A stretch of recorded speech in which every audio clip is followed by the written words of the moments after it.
Favor? Unanimous. Thank you. That brings us to reports, questions, and issues. And Trustee Skumatz, you wanted to start tonight?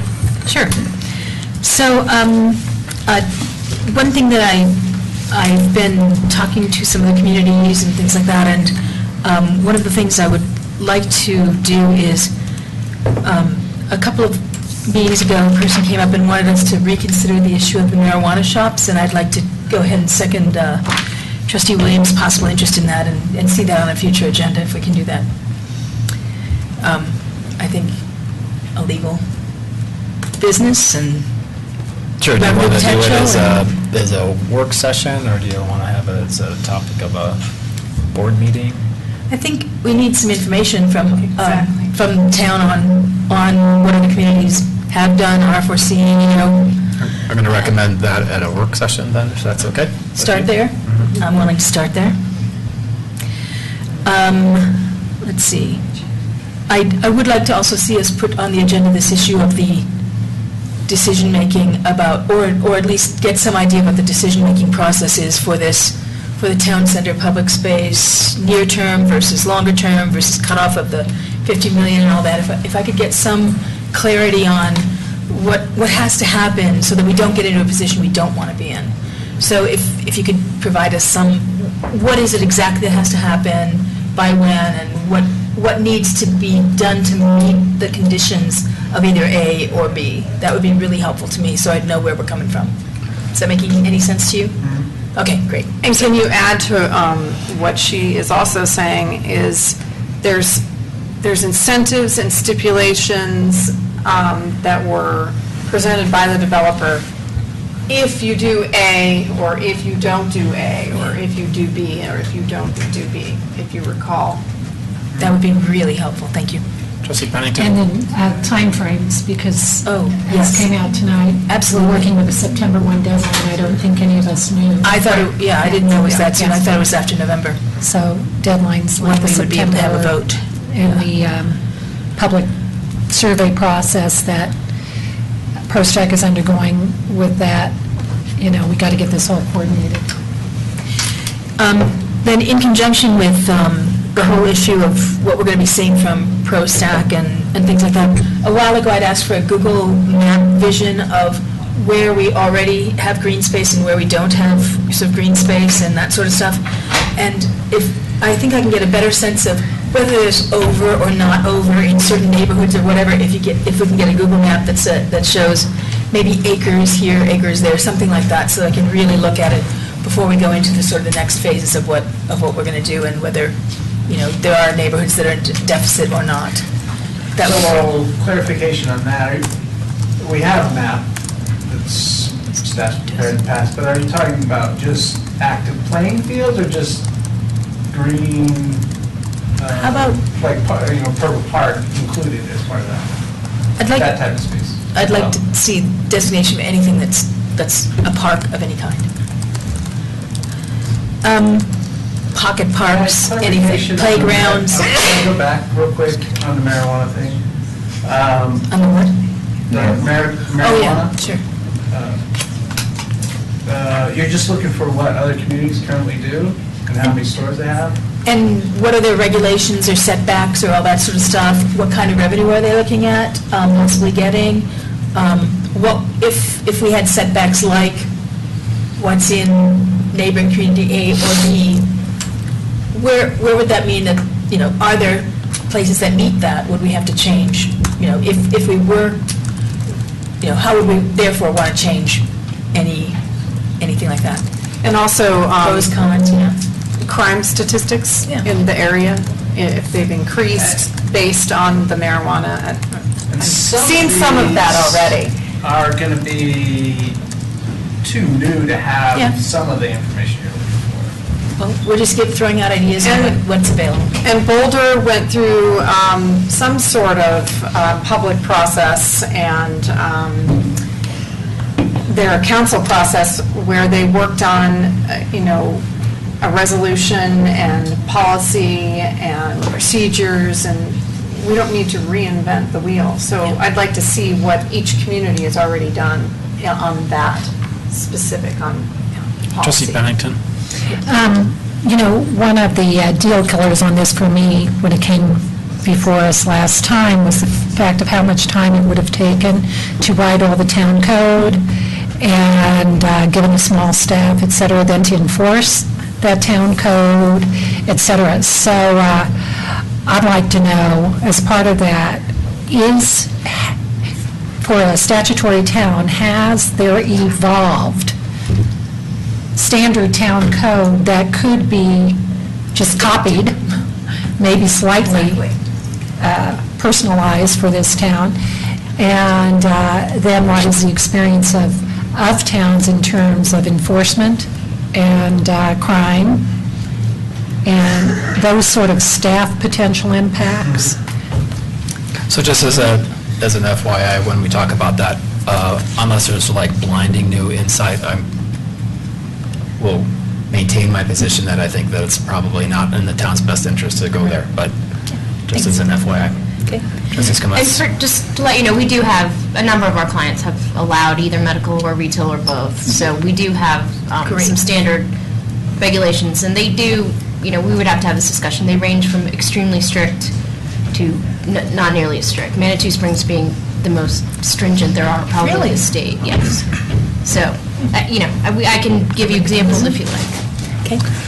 Last thing about that real quickly, though. But Boulder County had done a study, or had referenced a study on the negative impacts of legalizing marijuana with our kids specifically. So if we could access any kind of study, I'd like to see that stuff too. On what was that, I'm sorry? It was the negative impacts on children and legalizing marijuana and the increased usage rates by having it legal, even though you're not allowed to do it until you're 21, what the impact is for the kids, though. Available research, sounds good. So this is going to take my staff some time, just so you're aware, to Yep. put all this together. You will schedule it as Thanks. what makes sense for your schedule. Okay. Then I wanted to ask probably the number one question of everybody in town.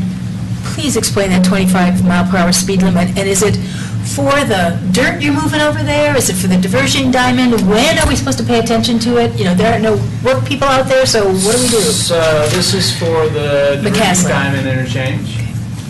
It's for mainly, first and foremost, it's for the safety of the workers that are out there. They had put the signs up several weeks ago, and then there was a delay on them starting. But you see they have the construction barrels out there now. They're starting. They took out the medians. They're going to start ramping up and doing some lane shifts. So we need to have signs in place. Yeah. And so all the time it's 25, whether we see somebody or not see somebody or whatever? What is the deal? Alex? Well, I assume whenever there's a sign posted, it's all the time. It's 24 It says hours a work day. zone, so I don't know what it means, when they're working or work zone. I don't get what that means. Alex Arenello, Public Works Director. Over the It next... wasn't in my driver's manual. Over the next year, we're going to have a lot of construction out there. They had posted the signs several weeks ago and nothing was going on, so we went and bagged them until we saw some activity. And we told them, when you're ready to start, then you can unbag them, which they did over the weekend, I guess, maybe Friday. So as you know, they've ripped out the medians, they've paved the medians, they have cones up there, and they're about to put temporary barriers up by Brakes Plus, where we're going to start the construction of the underpass.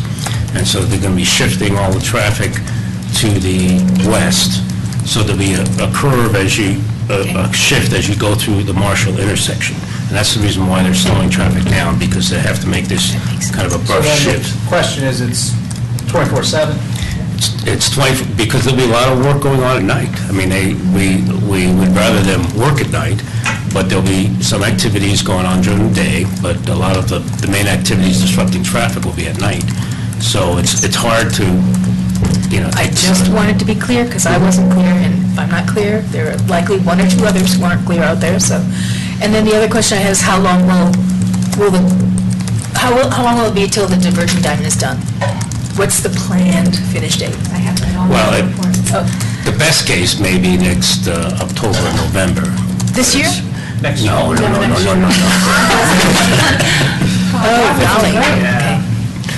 Wow. A year from October, yes. And depending on weather delays and so forth, it could move into the following year. So hopefully that it goes according to their plan, which the best case is October, a year from October. Okay, thank you. Two other short things. One is that if people didn't know, there's a Superior Business offering free Zumba classes at 6:30 on Friday nights, and it's next to like Sushi Yoshi, right near there, on that corner. So, why not? And they're looking, of course, ultimately people might become members and grow the business, et cetera, but in any case, it's free. And then the other thing I wanted to say, I know that people had asked for an update on what our CAC had been doing. Were the minutes enough for you? It was specifically Deb, I think, Trustee Williams, I think, who had asked about that. I think I did. The minutes were enough for you? Okay. Yes. Then I won't say anything else, Ben. Oh, wait, but as part of that, I was going to say that we're, the shredded event and the e-waste event, we're doing the shredded event in conjunction with Guardian Storage, who had a shredded event last year that was separate from the one that we had, and it was sort of why do double duty, and it's a great way to get more bang for not the town's buck. And so the shredded day is going to be at Guardian Storage between May 12th and 23rd. So save up your tax form, shred, and bring it there. The e-waste event is going to be May 3rd at El Dorado K8. Thanks. So the town's not spending any money towards the shredded event? Not toward the shredded event unless we have a separate truck day. We're going to kind of see if that's needed, but we don't. If a lot of people drive up and say, I really want to see it shredded right this minute, then we might still have to have a shred day, but Nice. if they're willing to trust that it's going to get taken care of properly, which they should, but anyway, yes. Okay. Trustee Henson? Don't have anything to report. A couple questions about the pedestrian overpass. So originally it was scheduled to happen Friday night. Yes. Then I'm assuming it didn't happen Sunday because of weather, but how come it didn't happen Friday? The crane that's needed to lift that in place had mechanical issues on the transportation side. Okay. Of it getting here on time, so they had to postpone that. And then, I'm not sure why they postponed it to Sunday, because I think everybody thought it was going to snow, but it did. Yep. And then they had to postpone it until tonight. So tonight, McCaslin will be closed, or US 36 will be closed from McCaslin to Interlochen, starting at 9 p.m. So tomorrow morning we'll see. Should have a new structure 36 in of that. place, yeah. Any penalties involved? For not having met the schedule or anything? Not that I'm aware of. I mean, we can ask CDOT, but I'm not aware of any penalties. Okay. And then at one point we had discussions about having an auto overpass at that same location. And where are we with that? Well, we've had discussions with the highway, Public Transportation Tolling Authority, I can't think of the acronym now, but HPTE, we've had, and the city of Louisville, but as far as the exact alignment and that, and financing and all, that's years down the road. So. Okay. And what kind of impact does that have on the development over there? Because at one point, Ranch Capital was going to design a road leading up to that. Right, yeah. Are they still required to do that? Alex has provided them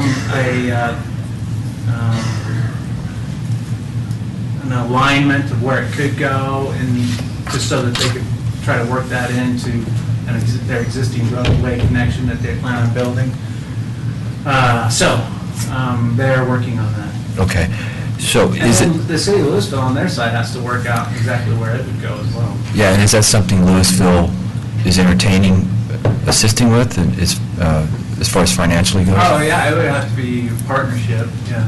for us Okay. to be able to do that, yeah. And then the last question, is that a requirement of Ranch Capital, or is that something that it's their choice whether they want to build a road leading up to that or No, not? it's on the approved PD, so unless the board decided that you didn't want it there anymore, I mean, they got to show a location for it. Okay. Okay. Thanks. Trustee Pennington? The Boulder Daily Camera has had a number of articles over the past month or so on the high potential for some flooding of creeks around here with snow melt, et cetera. So I wanted to see if you could give us an update on Coal Creek. And they particularly dealt with the fact that a lot of this creek bed is on private property. and whether or not that's been desilted, and how do we expect Coal Creek to perform? We've done a lot of, the debris removal has taken place on all the areas that we had agreements, anything that was public, and then all the areas that we had agreements to go on their property. We're still, I just signed an access agreement for a property today, so we're still continuing that work, but but we have to get permission to go on these properties, so. So what's the forecast look like? Yeah, I thought when I asked about last, that it was, you said it was done or nearly done, but. Yes, it is, yeah, for the. Public space. Yeah, I didn't mean just public space, Well, I meant the whole. I'm telling you, we Okay. can't go on private property without an access agreement. So that's what we can, the ones that we had access agreements on, we had done that work. And we continue to work to get access to these other properties. And as we do, we will do that work as well. Right. So the prognosis, how do you think it's going to flow? How many more properties? We had, some of the breaches that happened in Coal Creek were further west, outside town limits in Boulder County. And so we're working with them as well to make sure those are corrected. But I assume urban drainage and flood control would have some idea of what the flooding impact would be. So we could maybe ask them if they have an idea. And we expect, Rock Creek performed well in the flood event, and with the level of runoff from the melt, we expect Coal Creek to perform well with the amount of water that's expected. Okay, yeah, I'd like us to be on top of that, of course. Daily Camera also, Sunday, the article on Jeffco Airport, adding, I think, a $9 million runway, $9 million renovation of an existing runway. But the troublesome piece in there was that they are going to allow larger planes to fly out of that airport. And so that sort of begs the question, how large? And then a CAC post talked about passenger traffic, I mean commercial rather than just private. So I'd really like us to be on top of all of this, because how big is Rocky Mountain Airport going to get? And do we have the ability to influence that? We could provide comments on any changes to plans, but other than that, we don't have any legal or jurisdictional. Do those comments do they come to us on a standard basis for our comment, or do we have to be on top of it? Well, the FAA and Dr. Cog. So, Okay. And the last time we had this issue come up, it was in, I forget which version of the plan, Dr. Cog's regional plan, 2025 maybe, and we Okay. worked with them on language modifications there. Who worked with the airport as far as the flight path? Because it used to go over a number of the homes in Rock Creek, and now it doesn't. So who worked with that? Other than, it's nothing that the town was able to get changed. There's a comment line for the airport, I believe, probably Right. still in existence if you want to make comments about it. We've had this has been ongoing discussion for the last decade or more, and we've written all of our congressional delegation about this and our concerns about scheduled commercial traffic.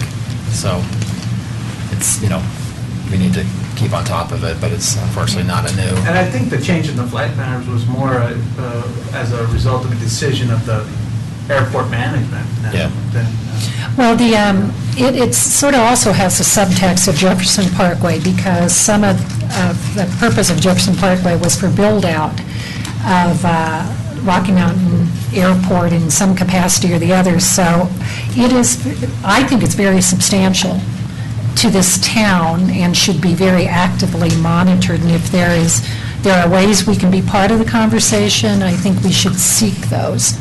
So we're at the table and they know we're concerned and we're not a passive player. We want to be an active player at the table because we're very, very affected. Regarding the McCaslin 25, have we put all the information you gave Lisa in response to her question in newsletters or even in an e-blast that says it's 25, it's 24 hours 7? That 25 miles per hour? Yeah. I think this one deserves an e-blast. I don't know if that's actually. been in some of the notifications that have gone out, but we can definitely. And when you e-blast him, could you tell him that that car is always at the other side of the bridge ready to give you a ticket? We can let them know that it would be actively enforced. There you go, that's it. Okay. And actually, what's missing is a forewarning that you're coming upon a work zone. There's no signage. I think it's at the, just as you start to head down the hill on the, So if it is there, I haven't seen it. put little It's not- flags on it like that or something. It's I've not seen. enough of a forewarning. We did reduce the speed limit. In the Yeah, next year and a half, you get used to it. Yeah. We had no SAC meeting last week. I can't really think of anything that we haven't already discussed that came out of that. I did want to at least acknowledge Kendra's memo on public hearings. I found it very useful, and I have a lot of questions about it, and so I would actually like, at some point, the opportunity for the board to discuss that memo and ask even more questions. Of course. I don't know if that should be in the context of a public meeting, or where do we, Executive session. if it needs to be an executive I session. think it we've needs to got- start out there initially, so Yeah. we can decide if it's going to Right. be for public consumption. It didn't seem like there's anything Right. controversial in there, but. I agree, I don't think there's anything controversial in there, but maybe I can address specific questions in executive session and then, whatever the board decides Right. after. One, I think it would be a great article in the newsletter so people are informed, the whole community is informed about some of the limitations we have when a public comment period is opened. But then there are also a lot of questions about how we can receive information from the Planning Commission meetings. And I want to make sure that we're all in sync about what can and cannot happen regarding those meetings, so. Happy to do that at any time. Okay, so however you want to deal with that, Matt. Okay. And Matt, are you going to do the on the same page thing? I wasn't. Okay, just the, on the same page is going to be happening again in conjunction with Louisville Library, and the town has agreed to give the typical $1,000 stipend for that program. And then I did want to remind us all that that spreadsheet, Deborah, what do you call that spreadsheet you asked Kendra to produce? We said we discussed that in an executive session. I don't lose sight that that's a discussion that needs to be had whenever it is we have the next executive session. I don't have a name for it, but it should be a documented history of changes that we've made to town code per the town center. Any IGAs that we need to uphold, there's several that should be in there. Any agreements that we've made with the developer, anything on the metro districts, the cost sharing, there needs to be specifics. I mean, that's a lot to read and go through every nuance. Sure. And if we could have that in a chart format that you could readily just look at and go, yeah, I remember that. That's something we need to look out for or, consider when we're making a decision. Yeah. But we have a draft, and I think feedback on that draft was needed to maybe fine tune it a bit. I thought we were going back. Well, and I had mentioned Including- that my staff will need some time to put Oh, yeah. Correct. So elements we're- together. So where's the status, I guess, is the question. We just started working on it. That's great, okay, perfect. Just And then sort of in that same vein, I thought during the whole PD process and PD approval, we discussed the idea of periodic updates to the board on how that whole development is going. You know, what's happening, what's coming up to happen, et cetera, et cetera. So I'd like to see that incorporated in future That's been worked on meetings. as well. Okay, Yeah. great. It'll be, yeah, that's been worked on. Thanks, that's all. Trustee Williams? So I just have one thing. I held a first Fridays of the month that I have every month, the first Friday. And I invited one of the town staff to help me with one of the topics. And my topic was about US 36 and McCaslin interchange on all the diverging diamond interchange and everything that's happening, the phases we're going through, timeline. So Dave Henrik came out. He's a civil engineer for the town. And that was nice. It brought a kind of a steady stream of residents just, you know, trickling by over a couple hours. And I had drawings for everyone to look at the different phases that would be happening and how painful or not painful it might be. And as Alex mentioned earlier, the very first phase is to take out the median here that's on McCaslin, and then we would all be routed on to the west side as the east side is being on the first, well, maybe the second phase, or part of the first phase. And then the final, they're hoping for maybe the end of the year 2015, which is what Alex mentioned. So we'll see. It doesn't sound too bad. I think that's pretty reasonable to get a major intersection and one of the first diverging diamond interchanges in the state of Colorado. And actually, we were the first to commit to being a DDI, but we're not the first to be built, as I understand. Grand Junction is the first to be built in Colorado. So I think it'll be very exciting. We'll have something unique that we can talk about, that bring to our town. And basically, that's about it. We had a ProStack meeting this afternoon, just to discuss this coming year's priorities for the Parks, Recs, and Open Space and Trails Advisory Committee, and that was a great meeting. Okay. That's it. Thanks. So the only thing I think I have of significance to report is that the town manager and myself met with Chairman Sisk of RTD and some staff members from RTD to talk about the call and ride service, and so options are being explored at the moment. I don't know where that's going to end up, but they're working on that, and will get back to us. I don't know if the town manager has any further information about that right now. Just, I guess, RTD provided us with a grant application that for possibly funding that service over the next, I think it's 2 years, that it will be due in July, I believe, so we'll be working on that as a way to get it kick-started again, possibly. Great. A grant application to whom? It's through Dr. Cog. Yeah, so it's federal money. Trustee Scamanzi? I had one follow-on to something that Trustee Pennington reminded me about in her comments about enforcement of the 25. And maybe you guys already knew this, but it's really important to follow this 20-mile-per-hour speed limit for the school zone, because a friend of mine came to visit, was going 35, and the penalty for even, how many people actually go only 35 on Rock Creek, right? And then hit the 20-mile zone, $240. So pay attention to the school zone. Don't have to go to court anymore, though, which they used to have to do. Oh, my God. Yeah, it used to be mandatory. Town manager. Thank you. Trustee Sorelli sent out an email saying that he can't make this Friday's Historic Commission meeting. I was wondering if anybody might like to attend in his absence. It's this Friday at 10 a.m. Any Out of town. takers? I can't. Okay. Out of town, too. Okay.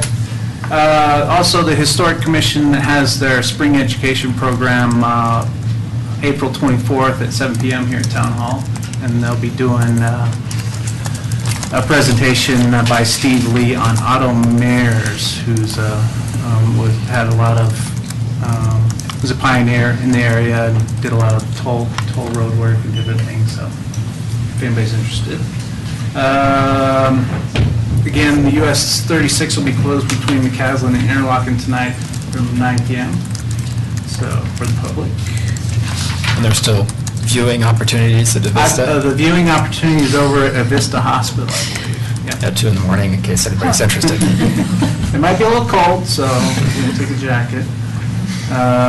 The Boulder County Commissioners have a public hearing on April 22nd at 4 p.m. on a potential sustainability tax that they're thinking about for this November. If anybody's, the board or public's interested in attending that public hearing and providing input on that possible tax. And then the Denver Union Station grand opening has been scheduled for May 9th at noon. So they'll have a number of dignitaries there, RTD General Manager Don Hunt, the former CDOT Executive Director, and then former Secretary of Transportation Federico Peña will be there, as well as the current Secretary of Transportation. ProStack is having 2 community engagement meetings on the Town Center Civic Space. Tuesday, April 22nd from 6:30 p.m. to 8 p.m. here at the Town Hall, and Wednesday, April 23rd from 6:30 p.m. to 8 p.m. at the fire station off of Indiana, Colton, meeting in their meeting room there. How are things going?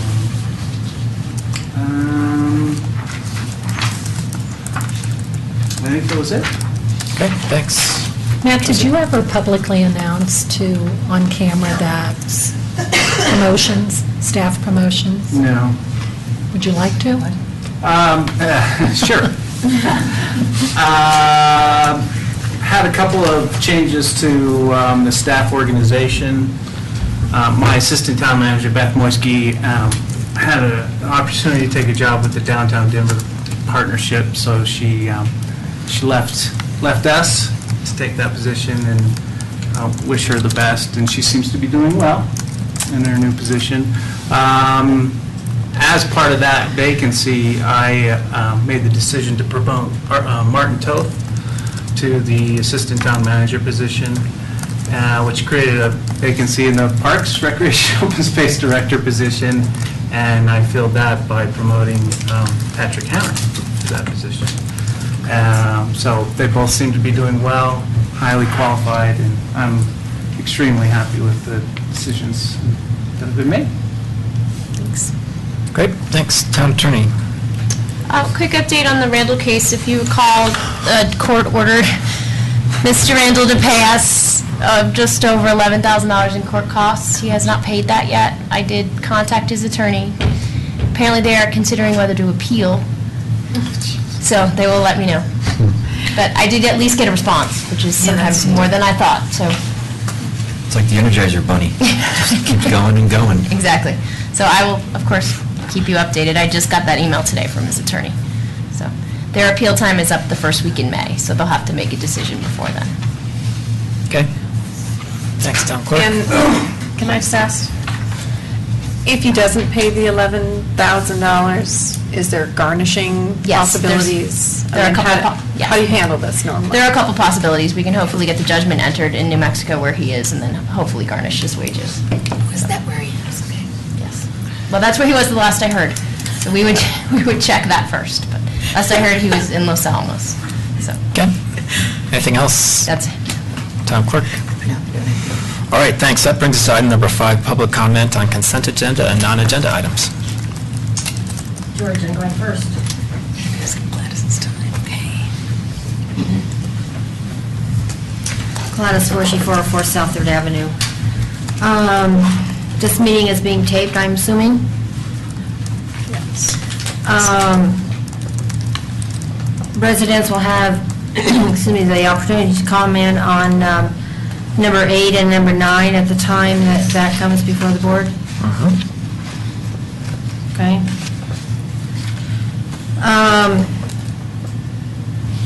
I would like to bring up the issue of getting a sign put up on the alley on Depot Street. I don't know if it's because of the spring weather has arrived, but there seems to be the thing to take a tour down the alley. Well, they can't get through once they get down the alley because it's a children's park. So here we have this vehicle down there that, oh, they think they're going to turn around instead of backing out. Well, Teddy's and my fence are going to get beat up, and you don't want me to be up here hollering about that. So I'm looking to see if a sign can be put up on Depot Street at the alley, that it's no thoroughfare, it's private property. I don't care what you put up, some kind of sign to stop the traffic going down the alley. That seems reasonable. Vehicles, yeah. Yeah, because the runners, bikers, motorcycles, they can go on through, they'll go across the park, which will probably hit your sprinkler heads, but, you know, whatever. But anyway, some sign needs to be put up about that it's not a thoroughfare down our alley. Seems reasonable. Teddy and I are very particular in our alley. You don't want to get down there because we don't like you. Sounds very reasonable. What do we need to do to move forward? Okay. Additional public comments?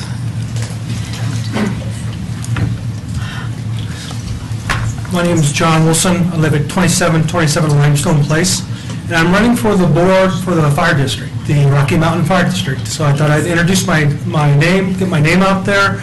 I've got 33 years in the fire service. I think the fire service here is doing a good job, but we can always improve. And I'll be back in 2 weeks to answer any questions you might have. And hopefully you'll see my name a little bit more. I should probably know this, but when's the election for the fire? May board? 6th. Okay. And the election place is at the firehouse. Okay.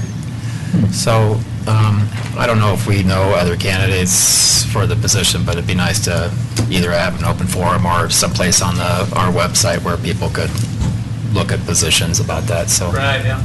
And just as a point of interest, are there any women on the board? I'm sorry? Are there any women on that board currently? Just out of curiosity?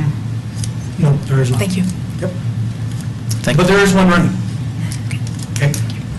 How many seats are up? 3. And I'm running for 1. Thank you. 3, okay. Thank you very much. Additional public comments? Okay, not seeing any. We'll move to item number 6, presentations, and tonight we have 2. First up, Chamber of Commerce update. Thank you for coming, and welcome as always. Thank you, Mayor and Board and staff. Heather Craycraft with the Superior Chamber of Commerce.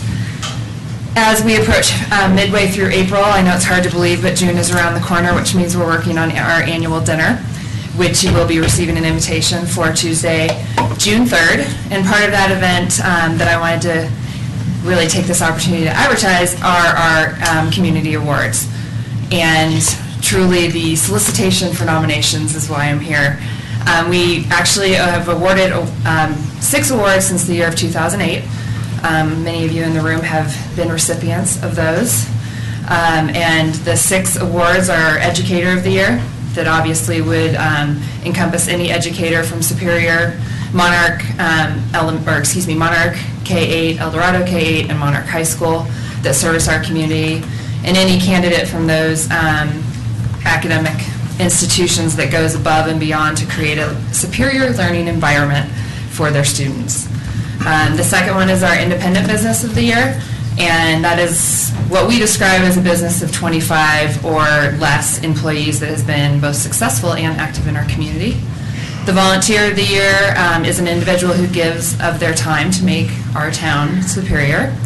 The Large Business of the Year is a business obviously of 25 or more employees that has been both successful and active in our community. Service Group of the Year, a group that has extended beyond their initial purpose to benefit the community And finally, one of our favorites is the Superior Achiever Award that was named to an individual who has contributed to the town or chamber over an extended period of time. So if anyone has any nominations, the board included, or anyone from the public, the Superior Chamber of Commerce, info@Superior Chamber of Commerce is the easiest way to reach us. Thank you. Very good, thank you so much. And then second is an update by the Parks, Recreation, Open Space and Advisory Committee regarding the Superior Town Center.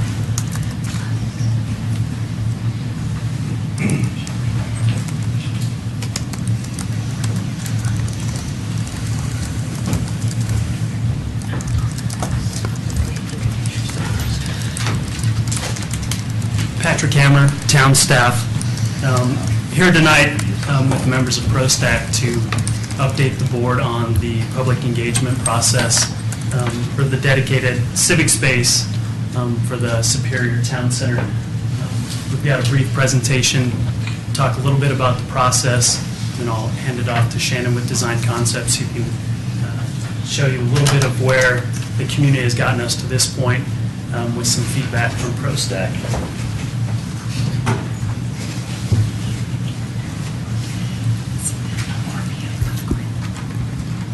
Towards the end of last year, the board directed ProStack and staff through the engagement process to develop recommendations for the 5 civic space parcels within the Superior Town Center.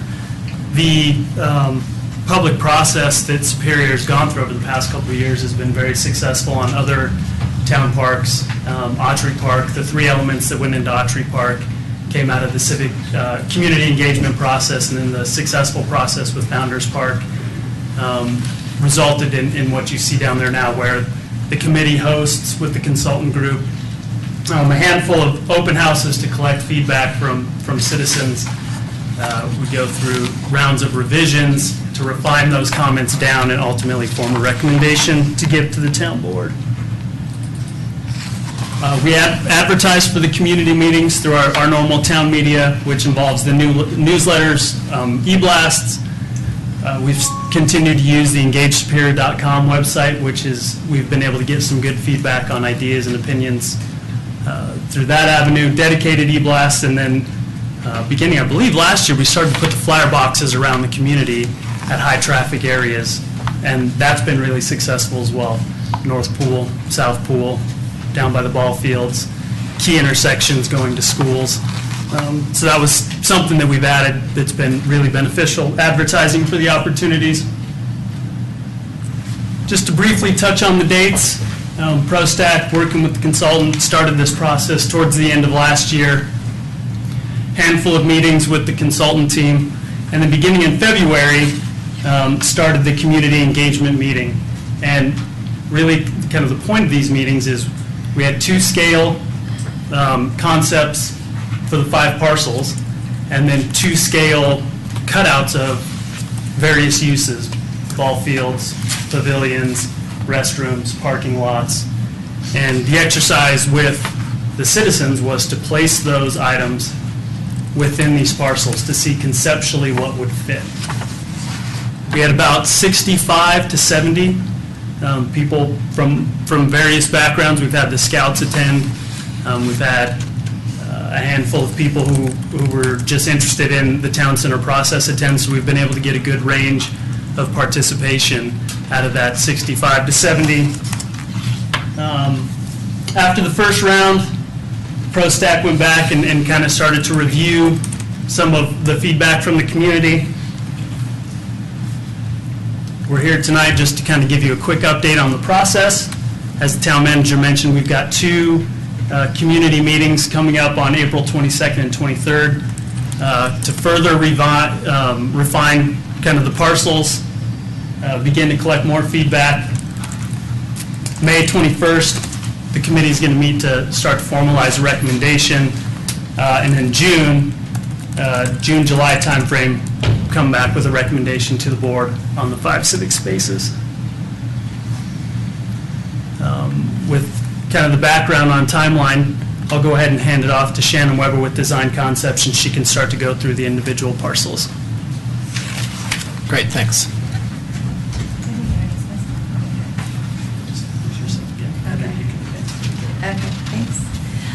Shannon Weber with Design Concepts. So, as Patrick explained, we went through the process and working with the public.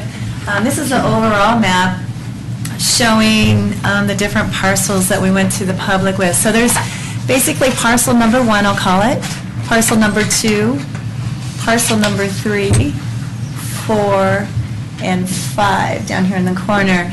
So, like Patrick explained, we went to the public. They got a chance to give their input on all 5 parcels. We took all that information and compiled it and came up with 2 concepts for each parcel, and that's what I'll present to you guys tonight based on public input. The first one we're going to start out with is parcel 1. We have an option A and an option B, but basically, and again, this is based on public input. Shannon? Yeah. Work with this laser pointer. Would you rather I do that? What? Or use that? I do have one. Is that better? Yeah. Okay. Nope. Sure. So option A, basically we looked at putting in a 30,000 square foot facility to show where that fits on the site in this particular case. We gave an idea of parking space and the drive that would be required for this size of a building. We show a pavilion and a shelter right here off of the proposed detention area, hopefully some water, we can make it very aesthetically pleasing in that corner. The trail system is the dash line that you're going to see, and that's the buffer all along Coal Creek Trail. So we're continuing that and making the connections. There is going to be, based on the grading, there's going to be a little bit of a depression in this area. We thought it was a great spot to put in an amphitheater. And again, that's comments and input that we got from the public process. So that's concept A, kind of in a nutshell. Concept B, again, same sorts of things, shelter where the detention pond is, trail connections, you'll see that in the dashed line. The amphitheater, again, was a very strong point that we heard through the public process, so really utilizing that depression area. And then up here in the corner, there was a lot of input about putting in a baseball field. So showing how that fits on the site, and then also drop-off areas, some parking for that facility, as well as a restroom shelter area. So there's a shelter here, and again, the trail connection is making all the way through Coal Creek Trail and into parcel number 2 over here. Again, based on the public input, that's what we heard for parcel 1. Mm-hmm. Can we ask questions on each plan, or how would you like that to go? That sounds fair. What size of amphitheater in terms of seating? You know, we looked at a typical, it ranges anywhere to 100 to 150 is kind of what And we where saw. would that parking be accommodated? Well, right now, we're just showing parking, you know, basically being in this gray area. And how many spots is that? We didn't really do a count, to be honest with you. We looked at the, in this facility, we looked at another one that we're familiar with and just, you know, basically follow the spacing that's required for this building. The thought process is that they could be shared, and that's something that when we get a little bit further in design, we can look at making sure that we have parking for the amphitheater and whatever activities may happen in that space. And then on option B, it doesn't look like you have that parking. Well, we have a little bit of parking up here, and it's really kind of just to show that we're limited in the space in terms of how much parking and drop-off area. You know, for any sports field, you want to think about a drop-off area, and so we're showing what that radius is going to look like, how much space it's going to need, and then some parking for that. So it's one of those things to certainly take into consideration. Absolutely. On option A, the building, I apologize if I didn't hear how many square footage it is. Right now at level 1, or when I say it's 1 floor, I'll call it 30,000 square feet. So if you want to do 2 floors, 60,000 square feet. Okay, so at this point, you've designated 1 floor. Right now, we just showed it as 1, but we told folks, you know, if you really wanted to go 2, you of course would double that. Shannon, on the baseball field, did you try and position it any other way so that there could be more outfield space used for other We did, purposes? and that was actually a comment that we got from ProStack, was a little bit of concern about how close it is to the road. We were also looking at orientation and knowing the best orientation for a field, and this is the best orientation typically for a baseball field. So knowing, again, it's more showing how close we get to the road, and if we were to put a baseball field on this site, sure, we could probably push it this way. We'd have to take a look at some of the grading so we can push it this way. There's ways to kind of massage it onto the site to get farther away from the road, but that's your best orientation, quite honestly. If you can make it there. It seems like if it could be oriented a little bit differently, you'd have more space in the outfield, so it could be used for Certainly. other sports as And well. we can tilt it, I mean, for sure. Again, this is just giving you an idea of more spatial relationship than anything else, showing you guys how much space something like this is going to take on this site. And that's 200-foot outfield, right? Yeah. Yeah. Also on option A and B, the trails that lead across the street, are they at grade? We didn't really get into that detail. We just know we Okay. want to make a connection. For this, at this level of design, yes, it would be great if we could do that, but we didn't get into the grading and looking at all of that just yet. The whole point is to show that we want to make sure we make connections. However that may happen is further down the road. Trustee Williams, that Marshall Road will go over Rock Creek, so that trail will likely be under Subgrade, the yeah. road, yeah. So, input that we got from ProStack, again, they really like the amphitheater on both scenarios. A little bit of concern, in conjunction to the road up here in the outfield. They like the idea of a building, but perhaps not on this site, somewhere else in the town center development. So some input that we got from ProStack there. Can you go back and show me where parcel 2 is back? In conjunction to? No, just go back to the, One more. so I know where we're going to be talking about. So Sure. there's 2. So Is there's that there? one that we just talked about, and now we're gonna flip over to the other Thank you. side of the road and be 2. Yeah, no, that's a good question. I don't know your numbering system. Sometimes we all take that for granted. So parcel 2, we showed 2 different fields. And again, based on the public input, for sure, multi-use field was the number 1 priority based on our public input. But what we did is we showed, 2 different fields. This is a multi-purpose field that works. It's the biggest scenario that we can fit on this site. So it's 95% field size for rugby, and it's really a multi-purpose field. And it shows really the boundaries that it takes up and how much space that will take. In conjunction to the properties here, we did include some drop-off space, a little bit of parking. We know that parking would certainly be something we'd have to take a closer look at and take into consideration. We do have a restroom shelter here, a shade shelter. In this scenario, we can get a set of bleachers over here on this side. We're awful tight over here on this side to get a set of bleachers if you want to put bleachers on this site. This also shows the run-out space. Typically you have a buffer space around your field for run-out space from a safety concern. So that gives you some idea of the space that that's going to take. On this side, it's a little bit smaller. It's for U13 soccer, if they were to play on here. Again, it's on, you can kind of see the boundaries, the run-out space boundary in comparison. You can get 2 sets of bleachers in because you're outside of that run-out space. And in this case, we thought it would be great to, you have the promenade that's being proposed. If there's some sort of a plaza, terminus to that promenade, it's a great spot to have that. And then, of course, in both scenarios, we're looking at the trail connections and how can we make the connection all the way around and down into Coal Creek. Again, we're looking at parking and drop-off here, looking at a shelter with restrooms, again, other shelters for groups who come to use the field or, just everyday users. And that's really, I think the biggest thing too also is to look at this trail connection. Over here is your Park 1, how much space we have here in both scenarios. So that's a couple of options for Park 2. In terms of comments that we got from ProStack, they would really like to see the biggest field possible they can fit on this space. If we're going to put one in, they'd like to see one that can fit the most amount of space and utilize that space and have it be lit. Can I ask questions about, thank you, about option B?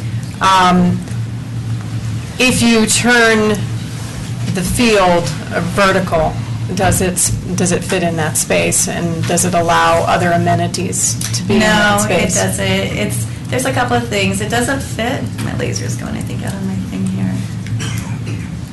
There we go. And also, you want to orientate any sort of a sports field. You want to orientate it this way. So it's better to fit it this way on the site than it is to go vertical. Explain why you want to do that. Sunrise or something? Yeah, exactly. Yeah, this is, you always want to do it in this direction so that you don't have, the players aren't always running into the sun, setting or rising. So it's a better orientation to go this way. And is there any possibility on option B to move the facility, the field, so that there is other amenities that could have room to be there? So You that mean it move the would draw orientation the of it? most amount of people for a wide variety of ages? Move it down a little bit, You mean move it down so this that you way? have a bulge up there that can be useful for something else. Yeah, absolutely. You have a little bit of space. You can see it here. In this scenario, we just allowed space for some other activities, but certainly you can shift it, absolutely. And then Again, what could fit, how much space would be there up above? up here, if you moved it down, it depending on how close you want to get to this property line right here, you basically have this, I know it's probably hard to see where you're at, but basically this amount of space can pop you up here. It'd be a lot like this right here. You'd be this close to the property line with the trail. Yeah. So what kind of amenities could you fit in there if You know, you what did that? What we basically heard is just shelter space, places for, when the teams get together, is a place for them to go in terms of visitors. So more shelter space. I think, in quite honesty, we may need to look more a little bit at parking. How can we fit a little bit more parking on the space? So that's certainly something to consider here as well. But basically, we included everything on both sides that we heard from the public process. Well, and also what I was hoping to see, in the fact that we were thinking outside of the box with Founders Park, we were thinking outside of the box with Autry Park, and I was hoping that we could do the same here. Sure, absolutely. I can see that, we could have a field, but we could have some out-of-the-box amenities that we don't Absolutely. already have that would draw a large number of people. I mean, because that really is the goal, is to bring all kinds of people, all walks of life, different ages, to this parcel. Sure. Because this is a very, very prime spot where all the retail and office is happening, the promenade, where the events will be held with the town square. I mean, I see that as just hopping as much as possible. Yep. With the most amount of amenities. So I was hoping that we That's could have kind of- another option where we see some out-of-the-box. And that's kind of where we design. were going here too, is creating, again, that terminus at the end. What can we do? That's more of an event or a community gathering spot at that location. So not really getting into the detail of exactly what that would include, but more looking at the spatial relationship of how much space that potentially could take in conjunction with the other amenities that were shown on the site. Trustee Pennington? I actually watched this process take place. I deliberately did not participate in the process because I wanted to see what it was all about. And I have to say, I believe one of the shortcomings of this process has to do with this parcel in that we had all these cutouts. And the only parcel on which either of these things fit was this parcel. And so when I hear that the public really wanted it there, after having watched how many people just put it there because that's where it fit and it was the only place it fit, I'm a little concerned because I didn't see anything that was the full configuration that said don't develop it. Leave it as nice green space for the public to enjoy.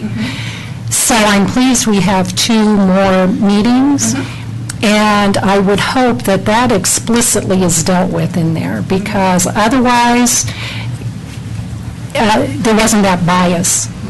But in fact, there was a bias here, because those were the only 2, that was the only place either of those fields fit. So I'm going to remain to be a little convinced that some wouldn't have opted actually to have a nice landscaped green space to escape to that didn't have team sports on it. So I'd like to see that addressed in the 2 meetings forthcoming. What is the elevation of option A? Is it sunken down, or is it level with the I believe it's surroundings? level. Again, we're looking at the proposed grading that was handed to us, so yes, it is level. Okay. And then outside of the runoff area, not necessarily by the trail, but I guess east of it, Over here. north of it, and why stuff, but what is out there? Are you checking out here, Chris? Yeah, out there and then along that there Here. too, yeah. So really, again, that's the Coal Creek Trail. So the whole idea was to continue, or I guess encourage or propose that that be left alone and left as natural open space on the outside buffers. So it doesn't just drop off to nothing, it actually is kind of Yeah, flat. yeah. So, okay, so that serves also as somewhat of a runoff, more of a Right. natural runoff, yeah. So there Right. is space for a full-size field there. Based on the preliminary grading, yes. Yep, okay. Yeah. Okay. Park number 3, do you want me to go back to the big picture and show you where Park 3 is? Yeah? Is that helpful? So park number 3, we just looked at 2, and park number 3 is right down here. So park number 3, this again is basically showing the tally of all, we had 2 public meetings and we got input from both public meetings. There's definitely a common thread here. Courts was the big thing on this site. We looked at it. We also heard that there was a neighborhood playground was something that was desired here, so we are showing that along here along with restrooms. In this case, based again on the preliminary grading that we are working with, detention is proposed over into here. And so the grades are pretty steep. So we thought, well, why not utilize that and consider a sledding hill and just really leave it as open space. And on this side of the site, we looked at a couple of basketball courts, 2 volleyball courts, and bocce ball, along with some other, like in this case, we showed tetherball. But again, it's more, this is a common thread that we saw throughout all the different public input information that we've gotten. It's just a matter of how we rearrange it. We heard basketball, volleyball, and in this case, we also heard tennis. So over here, we showed 2 tennis courts and a basketball court. Again, shelters, spaces for people to spectate, or be spectators and watch, or be a part of the park, picnicking, whatever the case may be. Again, the neighborhood playground, a shelter with a restroom. We also heard community gardens was something that was a common thing that we heard for this park site. So we moved them closer to the street, thinking about accessibility. If you need to haul all of your equipment to the community garden, it's easy to do right off here off the road. Again, thinking about the proposed grading in this spot, a sledding hill and open space, just to really try and not overdevelop the space, because it is what it is, but see what else we can do to it to make it an amenity for the users. Other than that, again, in both cases, again, the trail connection is the dash line that you're seeing, and making those connections that way. In terms of input from ProStack, really it was agreed upon that courts was, very well, much received all the way across the board. Some comments about the community gardens, is it something we really want to do in this spot right here, were a couple of the comments that were made for Park 3. Yeah. So I was going to ask about option B, what you just mentioned was the community gardens. I've never seen it placed there, and in all the different charrettes I saw, most of them were looking at number 1 and number 2. And I was going to ask you why you chose to put it there, and how accessible would that be for the entire town? Right. No, it's a good question. We actually saw it, you're right, we did see it on 1 and 2 in a couple of spots, but we saw more on 3. We got more of the input for it be happening down here on 3. So because it was one of those things that was brought up more than once, we included it in this scenario. In terms of accessibility, again, we're looking at coming right off the road, hauling, and it's one of those things, we played with it on this side, but we decided really this side might be a better location. And visibility is also another thing you're going to want to take into consideration, a couple of those things. Is there any parking nearby? It would be on-street parking, Yeah. is what it would be, yeah. And how big is that community garden? That's a good question. I didn't really look at the size. We put the footprint on there, and I think, if I were to guess, I think we have 5 to 10 plots that could potentially fit in this space right here. Some of them are going to be stacked, some are going to be spread out. It really just kind of depends again, we didn't get to that much detail, we just know that we could fit some of it on there. It's So it just hard doesn't for me to have see how big it big. is. I understand. Okay. I'm a fan, so. Okay. Park number 4 is the small little site, parcel we'll call it. Do you guys want me to go back to the big map?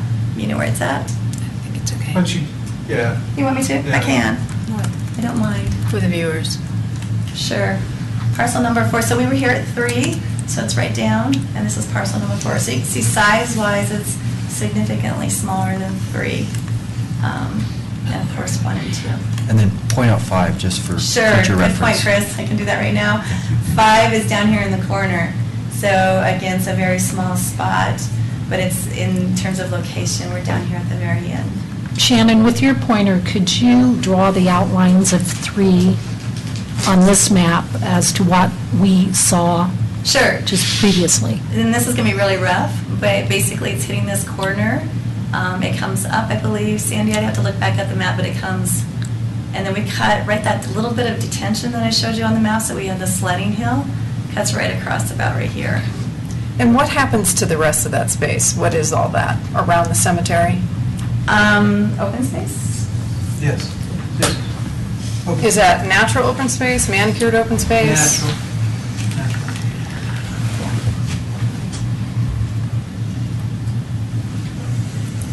So back to 4.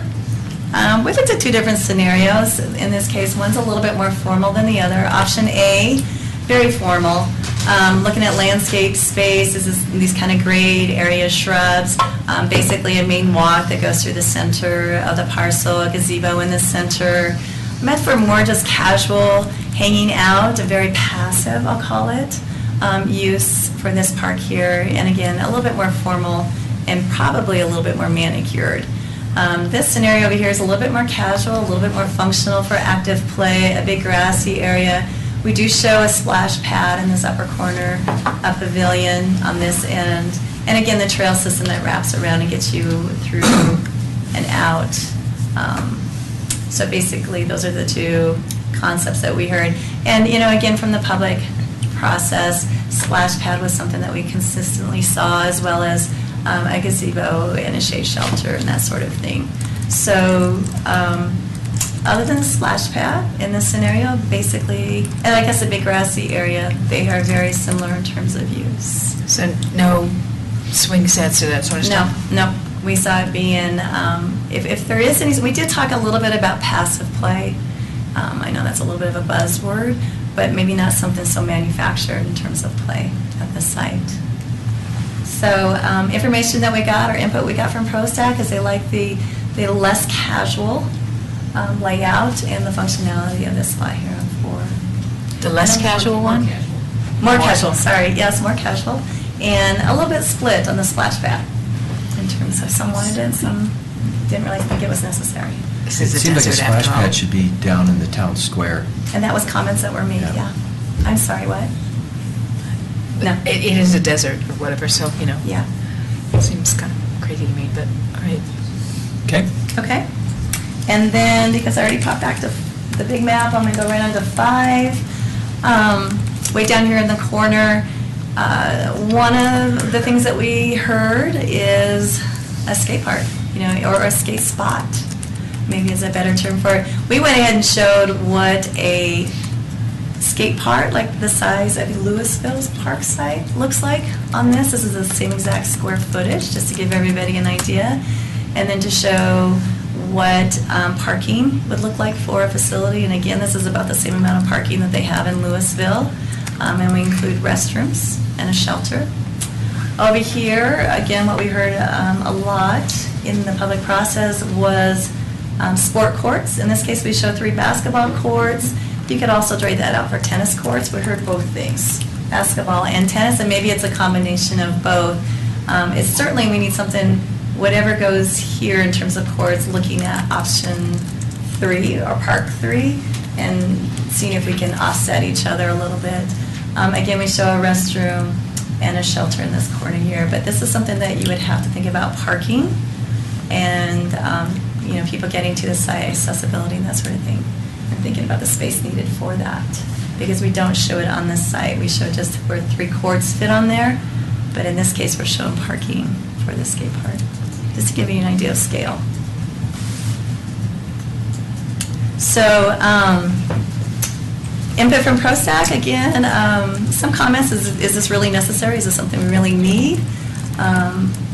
And a little bit of, further for discussion, I guess, was they'd like to think about it and think how much they would like to put on that site. And when you mentioned this, I was thinking, great, this is something for teens, which is what we are completely lacking in our town. And we should be thinking about that tremendously throughout this whole process with all 5 of these parks, so that we can draw the teens. And as I see, I mean, for the most part, that does it. But that's just one amenity. Sure, So, absolutely. But I think that's great to include that. One of the things we thought of is that you do have the noise from the highway, and skate parks tend to be noisy. So, just one of those things, It was just an idea. And then also, we did get some input from the public. This is more to staff, actually. Sure. At various points in the PD process and thereafter, we have asked for a something three-dimensional that actually shows the projected heights of the buildings in these areas, et cetera, because that's going to change dramatically how each of these places feels. So I think it's paramount at these stages we're getting in to have that feel as to, is this little park going to be enclosed by single-family homes, which are shorter, less dominant, as opposed to number 2, which is going to have 4-story buildings there. Yep, absolutely. So if we can start, are we working on that? I mean, the planning commission will be the first to see it as part of the Discovery Office Park PD amendment, but the board will see it after that. You're putting a 3-dimensional thing together, great. And from here, this point forward with especially final development plans, you'll see that. Great. Okay. Great. So I think I answered questions all along the way, but any other questions you guys have? Matt, on the parcel number 2 space, can you clarify once again, as I recall, that space was to be dedicated for active use? That's how it's listed on the plan development. Yeah. So a passive use park is something that we are not considering. We're considering something that is actively used. I'm just saying what's on the PD. Okay. That's how it's listed. Okay, so when we go to the next phase of the community engagement, I don't want to mislead the community to think that it's just going to be an open park if that's not what it's going to be used for. It is called active use, however, the word fields was specifically eliminated. So what active use is remains to be defined. Was active use programmable? That's how I think that it's supposed to be interpreted. Because I think that needs to be clarified before we go to the next stage. So just in terms of timeline, it sounds like the park number 2 or field number 2 or whatever we identified, that's the first thing that needs to be clarified in terms of my mind, right? There's that discrepancy. So, and we have time for the other ones, I think, a little bit. It's not dedicated to fields. Does that sound, Could you restate that, Mayor? Well, I assume that we'll have to deal with what's going to happen on field or park number 2 first, since that's going to be most connected to the town square, town center core area. And that's what they're building first? Yeah, I mean, like where they're, As far as construction or just community engagement or, sorry? decisions about what's going to happen there, right. right? Because Yeah, yeah. some of that's dependent upon what's happening down there is somewhat dependent upon what's happening at that field. And that's the area that construction is going to start first, at least that's my understanding of. It's one of the areas, yes. And that the other fields, like 3, 4, and 5, we have a little bit of time to think about that, since Yeah, 1, 2, and 3 probably are one of the first areas that'll be under construction. So that's just in terms of how to deal with, I think that, at least in my mind, I'm comfortable with waiting on the other ones, but field number 2 needs to be addressed sooner than later. So what would be the process? This is a question, I guess, for the board. What would be, or the staff, what would be the process to determine that? Well, our plan is to take all 5 areas back to the community for their input at these next meetings. And then ProStack with consultants will get together and review that input and narrow each area down to one recommendation, I believe, for the board to consider in July, I think it was. Okay.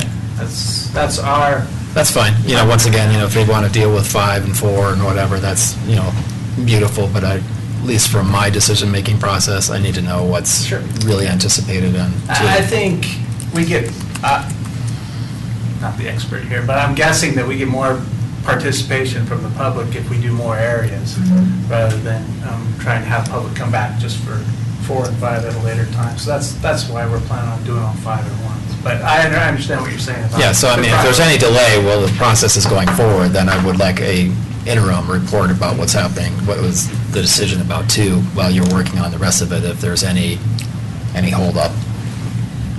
Trustee Williams?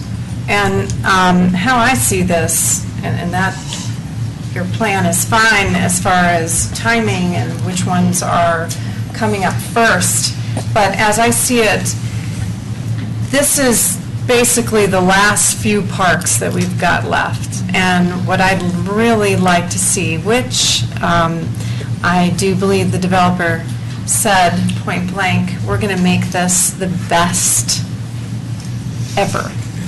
And I'm hoping that we can go outside the box and create some really incredible spaces and amenities, and not be, you know, limited or blocked by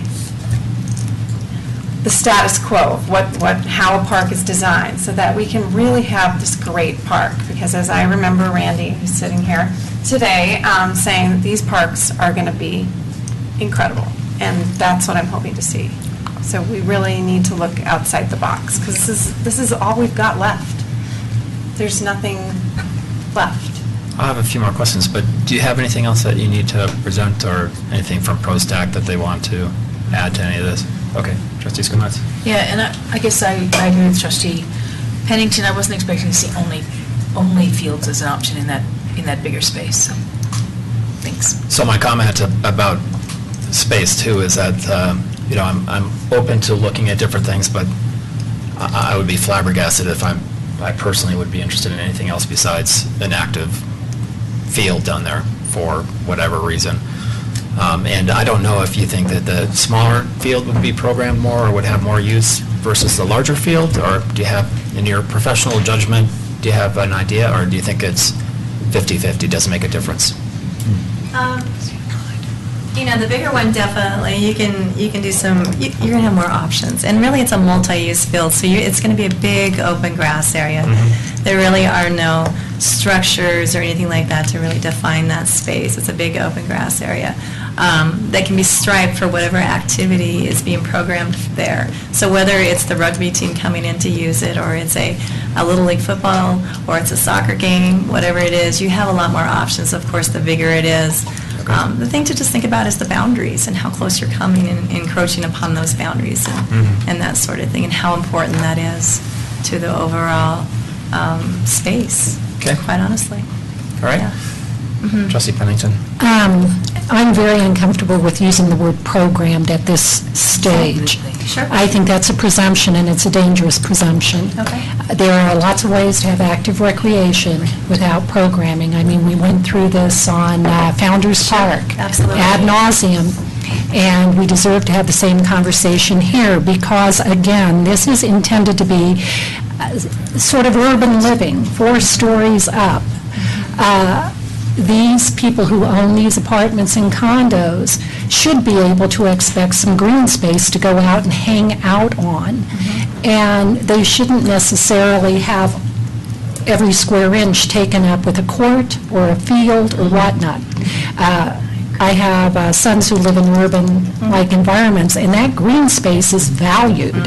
Getting away, take your dog out for a walk, et cetera, having a small child play on it, unencumbered, that kind of thing. So I think we're being premature here with the word programmed on it. The other... Just my opinion. But it's been repeated here several times tonight, and I've been around long enough to know if something keeps being repeated, it starts becoming expected.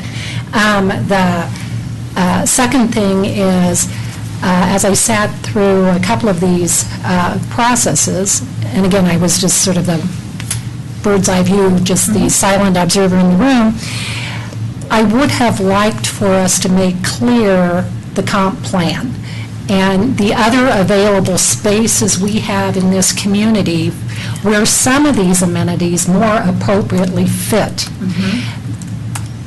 They don't all have to be in Superior Town Center, and some people who left that meeting sort of didn't get that feeling. They had a bunch of cutouts and they had sort of fun. It was like me playing with paper dolls when I was young.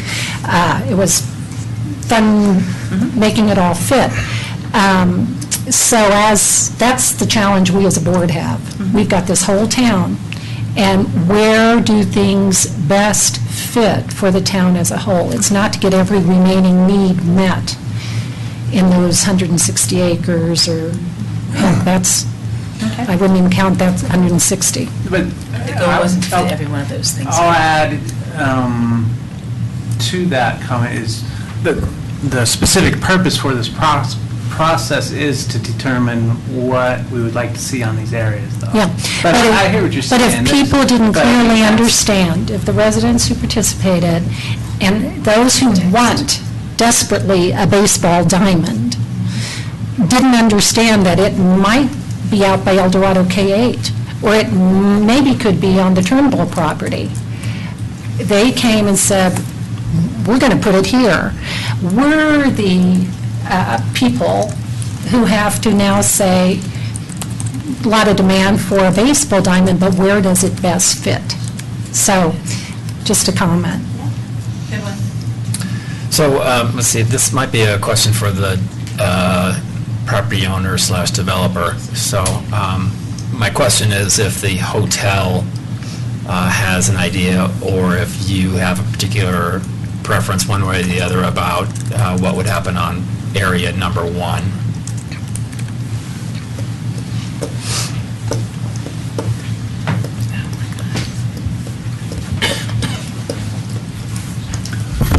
Good evening, Mr. Mayor and Board Trustees. Randy Goodson with RC Superior. As to that question, we have a dialogue going with a couple of different hotel companies, but we're not to that stage. The hotel investors that we're talking to, when I refer to the hotel companies, it's the hotel investors, and they're focusing on a couple of different flags. And I do have the report that we've had completed and prepared that I could provide if you'd like to review it. Just your general feeling about it when talking to them, if they had an idea one way or the other. Their focus is on trying to have meeting space nearby the hotel. They'd like to have, they've identified 12,000 feet in their analysis. It is possible that that could be built on the hotel site as well, depending on how many rooms. There's a give and take to if that meeting space ends up being built on the hotel site, then it reduces the number of rooms that can be built. But the only discussion has been other uses that would induce demand or would create more demand for the hotel rooms, just generally. Okay.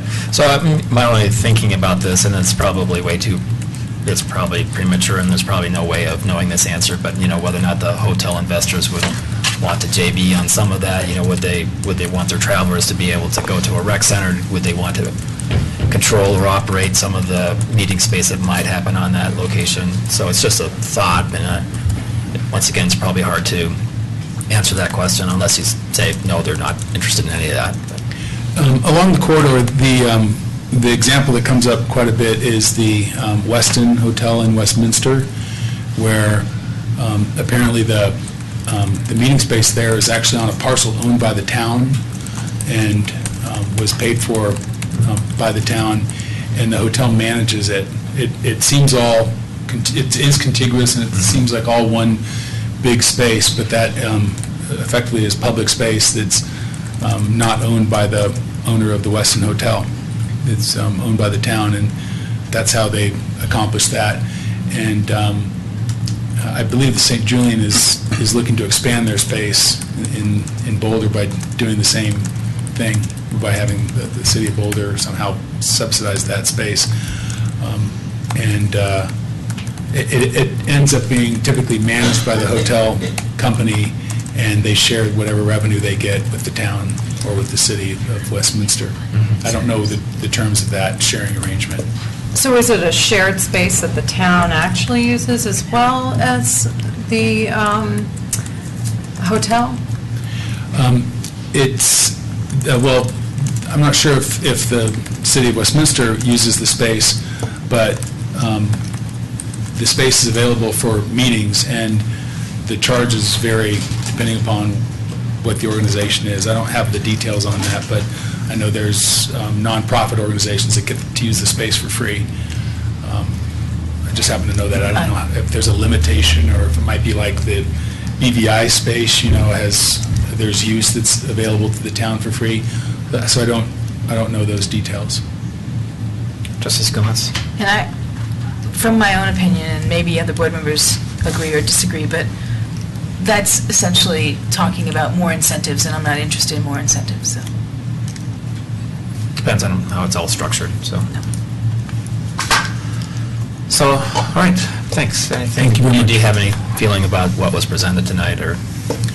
I'm really impressed with the process. I was initially, we've been monitoring the process, and Pam Lehman with our company has attended most, if not all, of the meetings, and I'm really impressed that, back going through the process, the board asked and staff said, well, we'll take this on as a community-wide engagement process, and candidly, I was skeptical, and so we put that time frame, in the agreement, and I'm really impressed with the work that's been done and the number of volunteers there are in Superior to engage.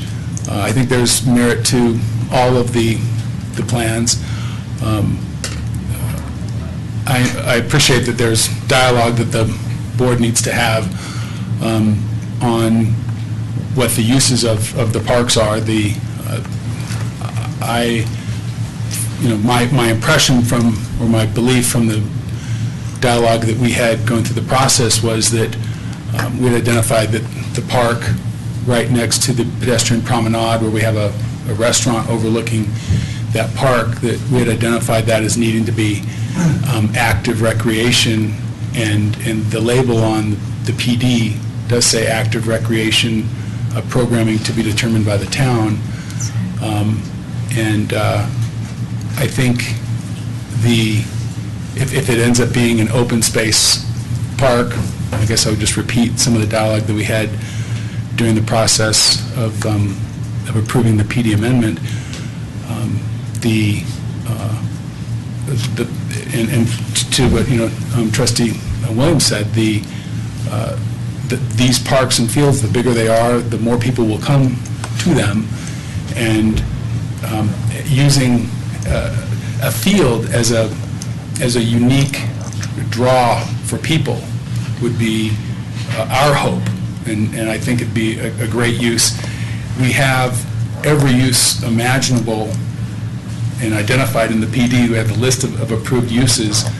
We have office, we have retail, we have indoor recreation, we have residential, we have this broad commercial zone that identifies 20 different types of commercial uses. We don't have the outdoor fields anyplace else. So I would hope that the field 2 that's identified as active recreation would be laid out and programmed for fields to have teams, team sports, and to draw people into that location. As far as the parking, I think there's options with parking. And there's always a tension of, gee, let's put the parking so close to the use so that people don't have to walk. Our hope would be that the parking actually is in the structured parking around the town square and that people do walk. I think it's fine to have drop-off, spots, but I think there'll be plenty of parking. And, it's always, to me, it's kind of humorous that people are going to play a sport where they're going to run 3 to 5 miles in an hour, and we're asking them to walk 600 feet, and that's a burden. But our goal is to push as many people as we can to the town square to activate that retail. And Randy, when we talked about the active recreation for number 2, we were talking, and you mentioned it as well, in fact, it was your idea, that we bring as many amenities as we could, different types of active recreation amenities to that spot to activate the town center, the promenade, so that we can get a wide variety of people to always be congregating in that area. And so, that's exactly, I bought on to that concept. That's where I'm at. And so when we talk about active recreation, I'm thinking of many different types of uses that brings lots of different people. So, I'm literally taking those words right from you. Well, and I agree with that. I think one thing that might be helpful to see is that inside the profile of the 95 or 90% of a full-size rugby pitch, which accommodates a full-size, 100% size adult soccer field, would be to see all the other sports that can be accommodated within that northeast, southwest orientation, and then alternatively cross-striped, because then you can accommodate youth soccer across the field, 2 fields side by side. When you have that programming, you can accommodate 2 youth lacrosse fields side by side. And so... But we weren't just talking about one active recreation. We were talking about multiple, a lot of different active recreation. And my only concern about using the entire space for just field, that concerns me. It only brings a certain type of individual and sport. And so, when you were talking about active recreation, you were talking about a wide variety, and you even had a whole different scenario of different things that were on that, not just That's right, we listed all the sports. Not just the field. So that's right, we listed all the sports. That's where I'm going. Right, and the sports we listed were the ones that I just mentioned, but nonetheless, that's your process, and we're, very supportive of the process. And I'm just answering the question and sharing, Well, I think providing comments that were requested. the same goal. Yeah, And so I do think that. just, I believe that, I absolutely believe that we have the same goal. And there's a lot of ways to get to that goal. In addition, a comment that after the process started so promptly and progressed so well, we looked at Park 3, which is the park around the cemetery area, and we tried to figure out how can we get more uses in there. Pam had told me that there was a request for that to be a court-type park with the tennis courts and basketball courts. And then Pam had also said that a lot of people were looking for a location for a pool. So when we looked at all the parks, we looked around and said, okay, well, how could we accommodate these things? And we saw the only opportunity of a park to really enhance was Park 3, the park around the cemetery. So we went to work, focused on that with our engineers and with MIG, our landscape architects, and we came up with a way to redesign the uses around there to put on-street parking, diagonal parking, so we could accommodate more parking, and by using a whole series of retaining walls, we put in various court sports. But that really didn't get a chance to get evaluated by ProStack, and I hope that there's an opportunity with them now taking your feedback and going back, for them to look at that park. For that park to exist, it needs to be constructed, the grading and the retaining walls need to be constructed with the initial construction of that area and the pond around that area, because there's a lot of topography there, and that's why in the approved PD, there's only 0.6 acres, I think 0.59 acres of a flat area, just a tiny rectangle right on Avenue C. And what we found is that we can produce basically 3.5 acres of flat land if we use this series of retaining walls.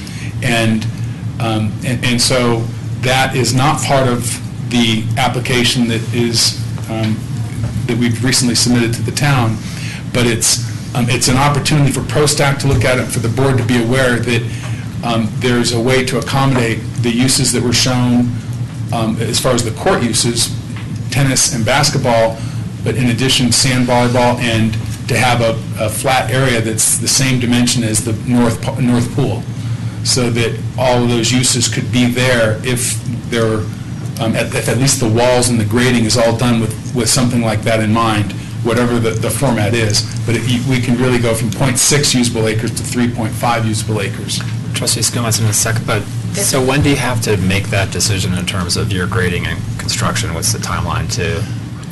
We intend to start grading there in July or August. It will follow a couple of months of the approval of FDP2. This year? This year. Okay. That pond is the next pond we have to construct. We're constructing the pond right behind the BVI facility, and the very next pond is the pond to the east of the BVI facility, and it surrounds that park. So that once that pond is constructed, all the grading around there will occur, and the pond is right on Avenue C. So at that point, that grading and the walls would all need to happen at the same time. To go back and do it after the fact would be like 3 or 4 times the cost. So all the parcels that you're talking about, you're saying number 3, it needs to be determined first? Yes. Trustees, come on. So that sounds really excellent, and my only question is whether the grading and all that sort of stuff can be done in a way that any of these other amenities would sort of be removed, or respectful of the fact that it's the other part's a cemetery, and that, it's not like people running off the volleyball court into the cemetery or something like that. Yeah. So, that just doesn't seem quite cool. But that's a great point, and it's actually less, because we've added this flat area closer to Avenue C and where we put the diagonal parking, there's a lot less of an impact right up against the cemetery versus if you were to look at the plans there, they were right up on the cemetery. It didn't seem right. And we were able to create flat land, and we moved some of the residential around. We reoriented the pond into where the residential, it's a totally different plan that would be great to get the ProStack feedback. On the face of it, it sounds really great. Okay. Trustee Hanson, did you have something? Yeah, I just wanted to mention once again that I am 100% comfortable with having a programmable field in Area 2, because we don't have many programmable fields here. We have one programmable field. And the amount of not just youth sports, but adult sports needs more programmable fields. And I can't imagine any other amenity that would come close, even a fraction as close, of how many people will come through this town to visit a sports field. We can have thousands of people come through this town annually that will spend time in the town center and visit the restaurants and shops and all that kind of stuff just because they're coming to spend time at the sports fields. So that really needs to be considered moving forward. Okay. So we probably should wrap up here shortly, but Trustee Pennington? Randy, this is the first time hearing about this new proposal from you, the developer. And I want to be careful with it. I saw the one that came forward with the dog park on it, and the problem with that is we clearly said the community needs to speak to us about necessary uses, about what they feel are unmet needs right now. Dog park never made it through the cut, as evidenced in tonight's presentation, And yet, the proposal, I think that was presented in tandem to ProStack, there 2 meetings ago or whatever, included a dog park. I don't have any problem with you trying to reclaim some of this land, but still the needs that this community has identified should determine what goes on that land. So if those needs have come through the process, then I think they're fair game. But if they haven't come through the process, then they're not fair game, because we've had an extensive, pretty darn effective process. So I'm looking for needs this community identifies. The second thing is we now have a 3.3 potential acres sized parcel. Had that been identified before this process ever began, then that big field that could only fit along the creek side might have been able to fit there. And it would have led to a different outcome of this public process. So, I mean, we've just got to be mindful of that. I agree with Chris that there is a need in this community for programmed fields. I don't know necessarily if that has to be along a valuable creek corridor. So I remain to be convinced about that. And so, you know, I think we're still in the early stages of seeing how this whole thing's going to pan out. But of the amenities you identified, say them again. Tennis courts, what would be on that 3.3 acre cemetery site, number 3? Let me just respond to a couple of things that you've commented on, because you all know, but I think the public doesn't absolutely know that we don't talk at all, but for being in a public hearing, or we had one public hearing where I toured you around in a truck with a reporter also on the tour. But other than public hearings, we don't talk at all. But it's okay for us to talk now. We're not in a public hearing. Nonetheless, we haven't, right? I mean, none of us have. Right. So just to address the issue of the dog park, the final comment, the final change we made to FDP 1 was to re-profile the grading in the area just east of the cemetery to try to further obscure the views with landscaping and berming for the westbound traffic on 36 looking over at the BVI facility. And when we did that, we completely reprofiled the grading. We added in a long wall to build up the berm, and then we added in a lot of landscaping. And the result of that was that we ended up with a half of an acre next to the trail that was relatively flat. But it's far enough, it was obscure in its location because it's on the other side of BVI around the detention pond, that we said, gee, now we have put this money into this wall and redoing the grading, and we have this little spot right next to a trail. And how can we use that? And really not an effort for us to, we didn't go and say, how could we reclaim it, although I wish we had thought of it, of approaching it that way.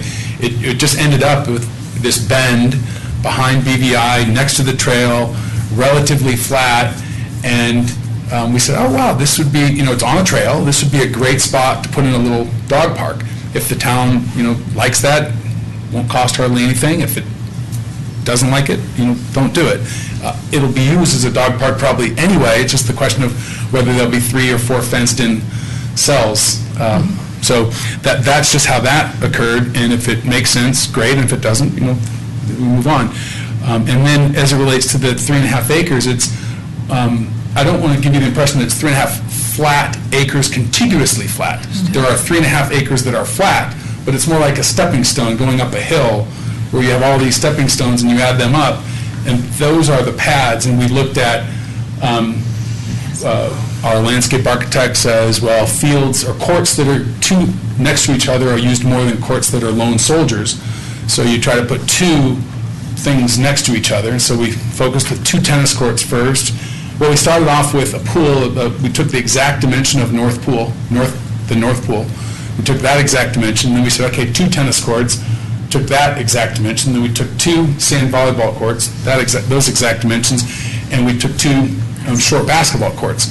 And we could fit everything except for 2 basketball courts. We had 1 basketball court, and then we thought, well, gee, a full basketball court has 2 baskets. Maybe that works better. So it's a series of stepping stones kind of going up a hill that when you collectively add them up, it's 3.5 acres, or 3.3 acres. So that's how that came about. Well, I alternative to put I a field. appreciate your work. I would have to check with Shannon whether or not sand volleyball has percolated up through the public process. I haven't heard it thus far. I've heard regular volleyball.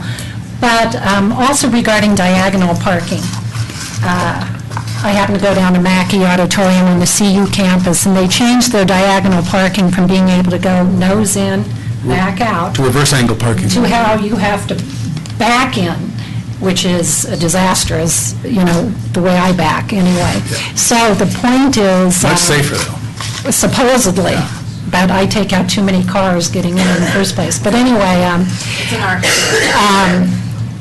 so I always seek the street parking, right? They figure better to back in, when you have the Take out best a view car than and a to back pedestrian. into the street Yeah. where you have moving vehicles. I could get the theory, but when you add diagonal parking to a situation, I'm not telling you anything you don't know, depending where that diagonal parking is going to back out onto. If it's a residential street with bike lanes, et cetera, it becomes a potential problem.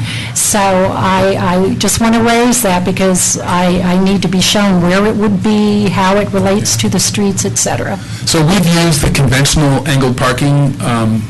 I've seen the reverse angle parking kind of sweeping the nation. It's the new, safer design, sort of like roundabouts were 15, 20 years ago. There's a lot of studies that it's best applied at parks and schools where kids are inclined to get something out of the trunk, as they get out of the car. And so if the trunk is now facing the park or the school, it's supposed to be a lot safer. I have actually planned in reverse angle parking in other communities of ours at parks and school locations.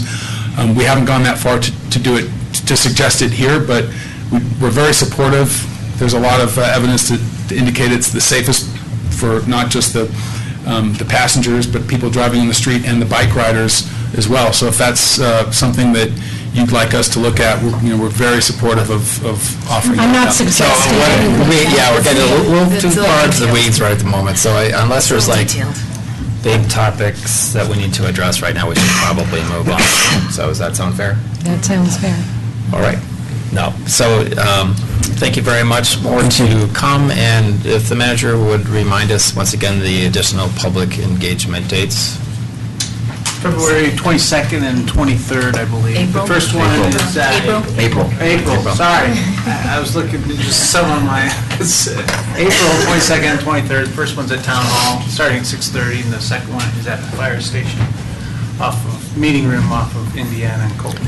And then just one last comment. So I think this was brought up earlier, but the great thing about living in the town of Superior is the engagement of the citizenry and the input. It's a joy, a delight, and it's one of the great things about living here. So thank you, everybody, for being engaged. Appreciate it.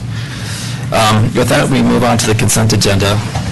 And on the consent agenda is approval of the minutes of the March 24th, 2014 Board of Trustees meetings, acceptance of the meeting notes for the Historical Commission, Open Space Advisory Commission, and Recycling and Conservation Advisory Committee, and approval of a liquor license renewal and tastings permit for Superior Liquor Market. With that, I'll entertain a motion to approve the consent agenda by Trustee Skumat, second by Trustee Williams. Any discussion? All in favor? Unanimous. Thank you very much. That brings us to item number 8, which is an update on the Coal Creek Bridge design. Mr. Magley. Can I ask one question? Sure. The Superior Liquor thing reminded me of the liquor license that we considered the time before. Did it come back clear? It did. Thank you. Thank you, Mayor. Yes, since the last update to the board on this, which was in February, which is why I said February, anyways, Alex and his staff, along with Urban Drainage and their staff, have come up with an alternative to replacing the bridge that we thought was important to show the board and get your feedback and decide if it's an option that you want to move forward with, or just stick with our original plans on replacing the bridge. So Alex has a presentation that he's going to show to the board, and then we'll take your feedback on this option. Great, thanks.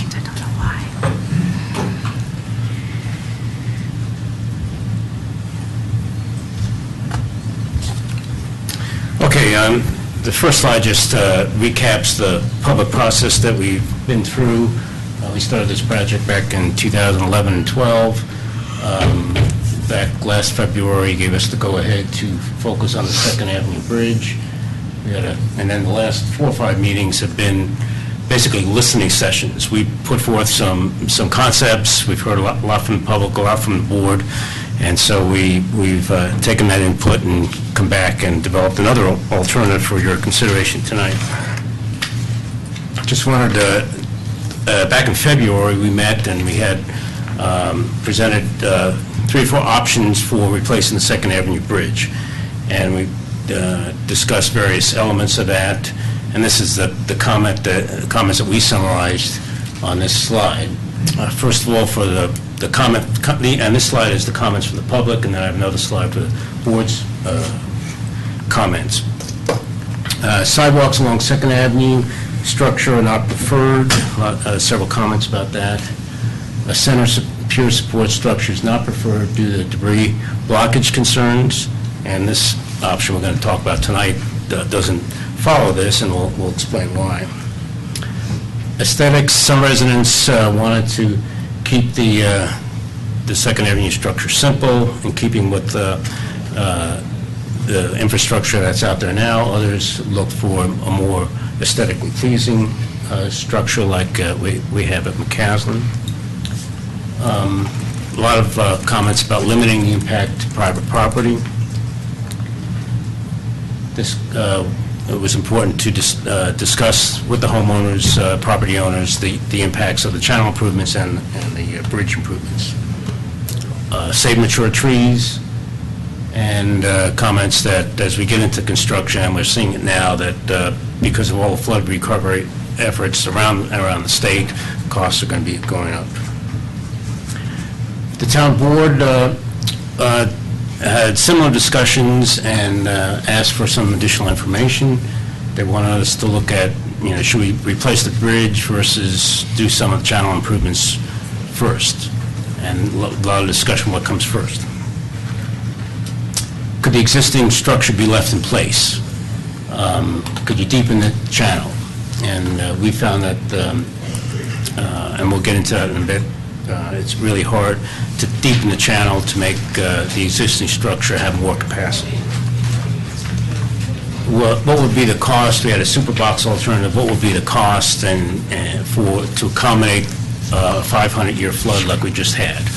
And we've gone back and looked at that, and structure cost would be about 50% more than some of the costs we gave you last time for a structure to accommodate the 500-year storm. However, more importantly, to do channel improvements to get the water to stay in the channel to get to the bridge would have substantial improvements through town. It didn't appear from the board that we had any consensus on sidewalks. Could the road surface elevation be raised? And it'd be difficult to do that without impacts to surrounding property owners. So those are the comments. Now I'd like to introduce, again, we have Dave Scutis from Urban Drainage District, Kyle Hamilton from C.H. Tom Hill, and Aaron Cook with C.H. Tom Hill, and Dave Heinrich's been my project manager on the job. So Kyle, if you can take it from here in terms of existing structure. Kyle Hamilton with C.H. Tom Hill. Good evening. Okay, so we wanted to recap some of the discussions we had previously as we present this new alternative. So we'll walk through somewhat quickly some of the previous information. So the existing capacity of the existing structure is approximately 1,650 CFS. As a reminder, the 100-year flow is a little over 3,800 CFS. So we have less than half of the 100-year flow rate that can pass the existing structure. We were able, through coordination with the town, to find the as-built of the existing structure. It was built in 1991, and a structure such as this has roughly a 50 to 60-year lifespan to it. Regarding can we lower the existing invert or bottom of the creek at the existing structure, what the as-builts show is the top of the footings. The footings are the concrete foundation that hold up the bridge. The top of the footings were only designed to be 1 foot below the channel invert elevation.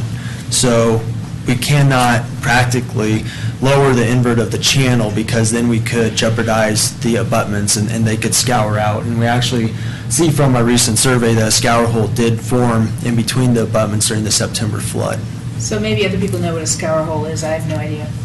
Thank you for the question. Scour hole is a localized area of erosion where the water and the velocities have removed the soil and taken that soil downstream, leaving a pocket or a hole in the bottom of the channel. So it's now filled with water, but the bottom of the channel has eroded out. And is that a bad thing? Scour occurs in channels naturally all over, but near infrastructure, it's something that urban drainage pays close attention to. So lots of channel stabilization projects are intending to minimize the amount of erosion that can occur along a channel. But it didn't scour or erode away things near the footings? No, the structure is still intact and fine. It was localized scour. And then one last question, I'm sorry. You say that it has a capacity to accommodate a 25-year storm. Does that mean, it survived a 500-year storm. It definitely flooded around it, and it flooded, what, an inch or two above it? More than that. We've got some photos that would show it's probably in the range of 10 to 18 inches in places. Okay, the photos I saw earlier on didn't look that deep, but okay. Thanks. Sure.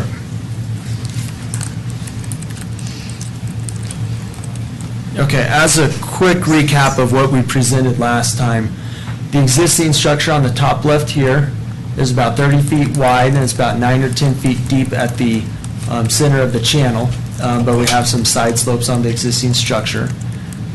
We presented an alternative that would be a multi-cell structure, which are 2 precast boxes that would be placed in the channel. This would be removing the existing structure and placing these structures in its place.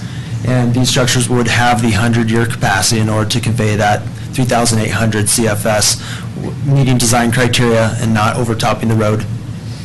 Our second alternative was a 3-sided box structure, and this has a difference from the first one on the top right, is it does not have a center pier configuration.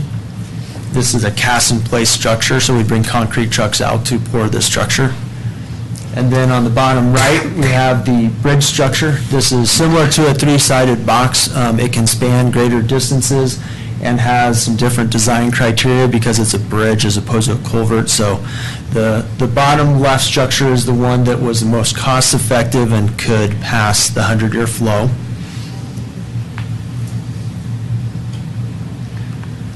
So this is a slide that we showed last time. I can walk through it very briefly.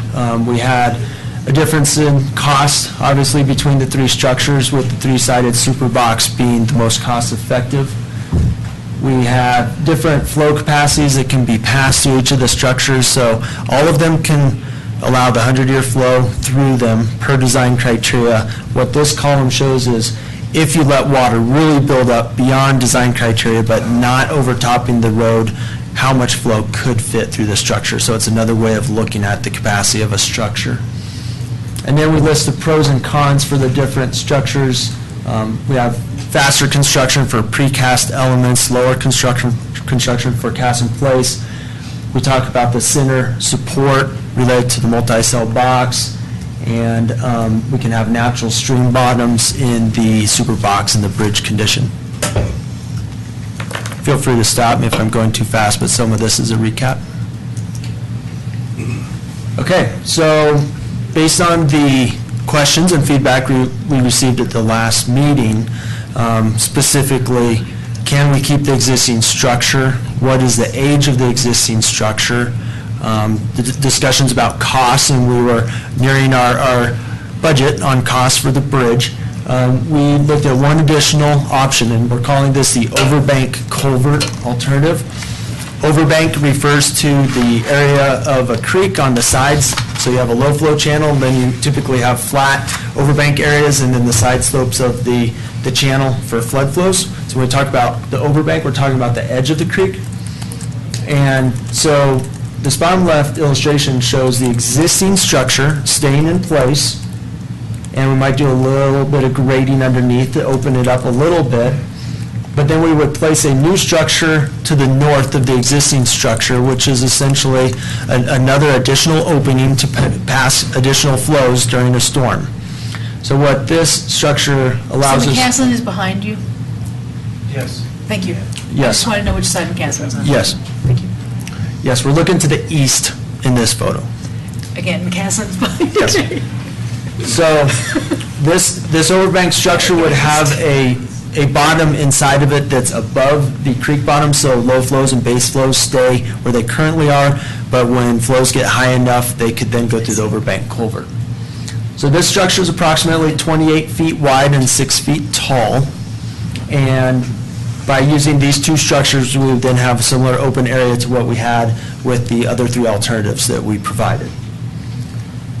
The top right illustration shows that the width of the structure would vary, and it's probably easiest to see on this bottom right illustration.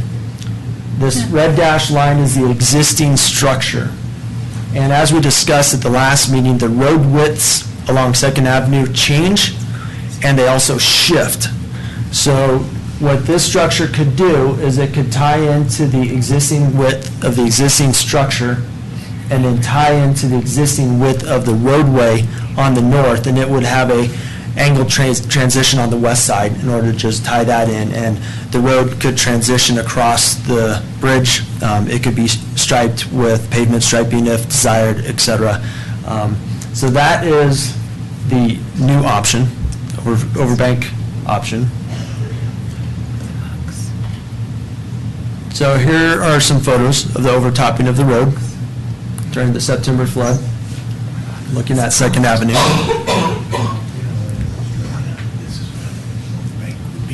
So this area right here, where you see the water coming towards us in this illustration, that's where the overbank culvert would be located. So instead of water building up behind the road and flowing over the top of the road, it would be able to pass through the new structure.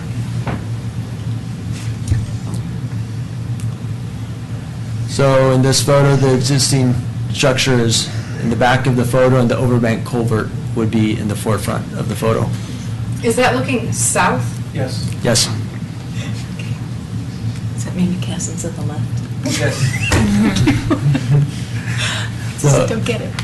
as a reminder, the September flows were estimated around 6,000 CFS. Our 100-year is 3,800 CFS, to compare those two. Okay, so here's an illustration that shows the superbox culvert, which we talked about last time as being the most cost-effective structure. And that's shown in the red shading here.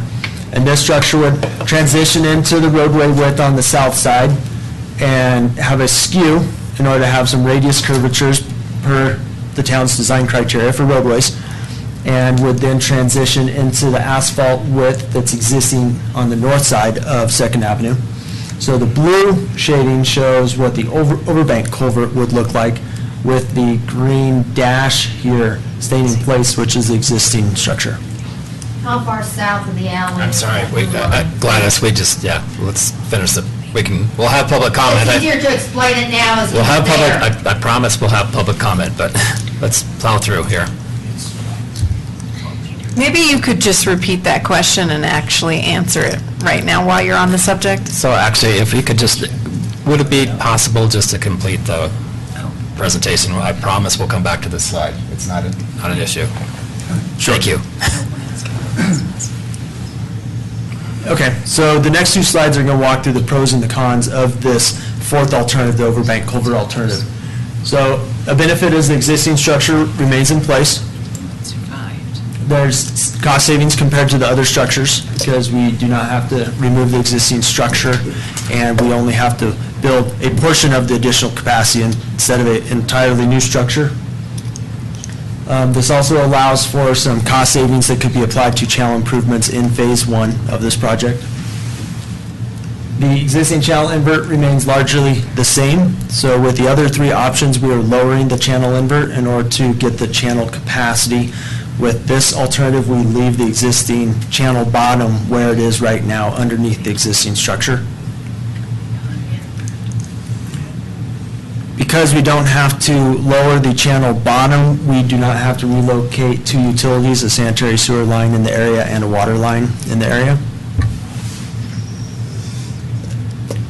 So, and also because we do not have to lower that channel invert, we had in the previous options a drop structure, which is that picture I showed on the whiteboard of how we transitioned the elevation of a channel bottom to a different elevation.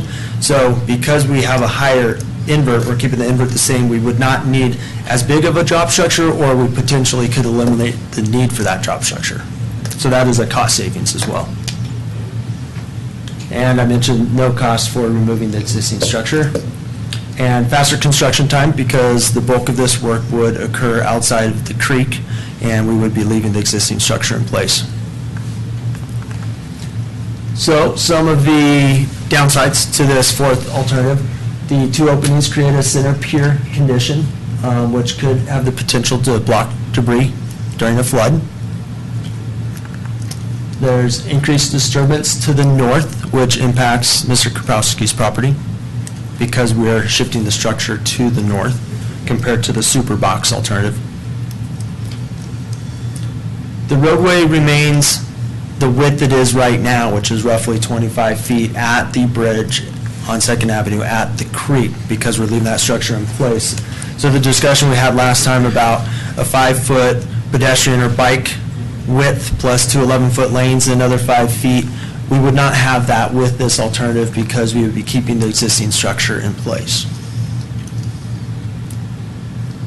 And then as that illustration showed, the skewed roadway alignment would be somewhat constrained by trying to tie into the existing structure to the south and the existing pavement to the north. And so we would work with the roadway alignment as best we could while keeping the existing structure. And then the two separate structures, by adding on the additional box, would have two different lifespans. So you're partially through the life of one structure, then you would have the life of the overbank culvert, which would be different. And as I mentioned, the structure of the lifespan of the existing structure is roughly 50 to 60 years. And we also at the last meeting talked about guardrails, and because we would be extending the structure to the north, we'd have an additional distance and cost for guardrails along 2nd Avenue. Okay. So the cost savings for this culvert alternative are roughly $300,000 to $400,000 in construction costs. Our previous cost estimates, we've shown a contingency added on top of that, and engineering and some other factors, but the construction costs savings would be as shown. Those savings could be applied to additional channel improvements in Phase 1 because we're currently working with a budget that we want to do as much as we can in Phase 1 for that budget. And in reviewing all the pros and cons and comments from the board previously, the project team currently recommends this as the preferred alternative. Alex, did you want to take the next one? Let's take questions. Okay, Alex says we can take questions. Okay, great, thanks. Questions from the board? Sure. Trustee Bennington? Your last comment was that, given what you heard from the board, you chose this option. If you had heard nothing from the board, which option would you have chosen and why?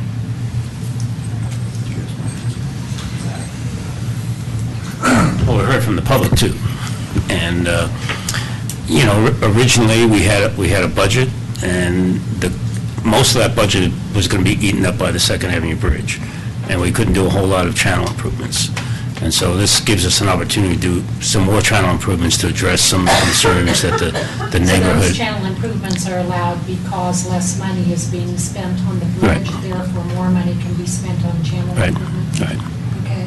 And again, the bridge had the opportunity to do several things, add sidewalks, aesthetics and all that, that didn't really seem to be important to the neighborhood. So we kind of listened to all those comments, and we came up with this alternative that we think saves some money and addresses a number of... Was this option on the table when you met with original town?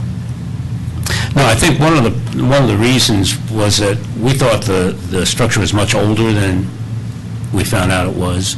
When we found out it was built in '93, we felt, well, we have a lot of useful life in that existing structure. So I think that's the missing piece that we didn't have when we started the process. Okay, Trustee Williams? So based on the bridge, the current bridge being built in 1993, do we have any assessments on how sound the bridge is today after the flood? Well, the bridge gets inspected every 2 years, and it's been, from a structural standpoint, it hasn't had a problem. We haven't had the next inspection after the flood, but our engineers have been out looking at it to make sure it's structurally sound. And I don't know if you have, but we're confident that the existing structure stayed in place with the flood, and we're confident it'll have another 20, 30 years of useful life. So do we have a report on that after the flood, on how structurally sound the bridge is at this point? We had an engineer go down and look at, to see if there were any structural issues that arose as a result of the flood, and they didn't find any. Okay. And then not lowering the creek bed in the center and on the sides under the bridge, or culvert, whatever you want to call it, as it is now.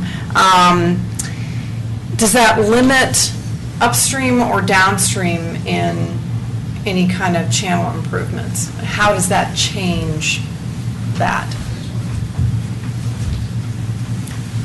By keeping the invert of the channel where it is now, it allows us to tie into the existing channel more quickly with the bridge work.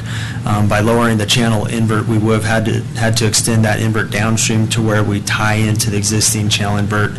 And then on the upstream side, we would have needed a drop structure in order to tie in. So by leaving the invert higher, we have some efficiencies in the channel work immediately upstream and downstream of the bridge. It'll be easier to tie in, and we'll be able to have less impact area to tie in for just the bridge work. Based on that feedback you just said, as I understand what you're saying, is you would have had to do much more extensive work to the upstream and downstream on the channel improvements. Yes, the impact limits would have been greater along the creek itself. Okay, and then based on that, does that change the capacity that it can hold in the future, whether you do this new proposal or you would do the original proposal where you had to do more channel improvements? So does that change the capacity? If I understand the question, no. The capacity of the existing structure would be the same in the future. Not the structure, the capacity of the actual creek. So if you had to dig further and do much more channel improvements, does that increase the capacity or not necessarily? That would have increased the capacity by lowering the invert of the channel. Yes, but what we can do in trade is by keeping the invert of the channel where it is now, we can obtain that additional channel capacity through addressing the channel in different ways. Like widening the banks? By laying back the banks or widening the banks, grading activities, yes. Okay. Trustee Skumats? So this seems to address one of my problems, which was I hated to trash a bridge that succeeded in didn't fail in a 500-year flood. It failed in some ways, but it didn't collapse or get washed away or any of those other kinds of bad things.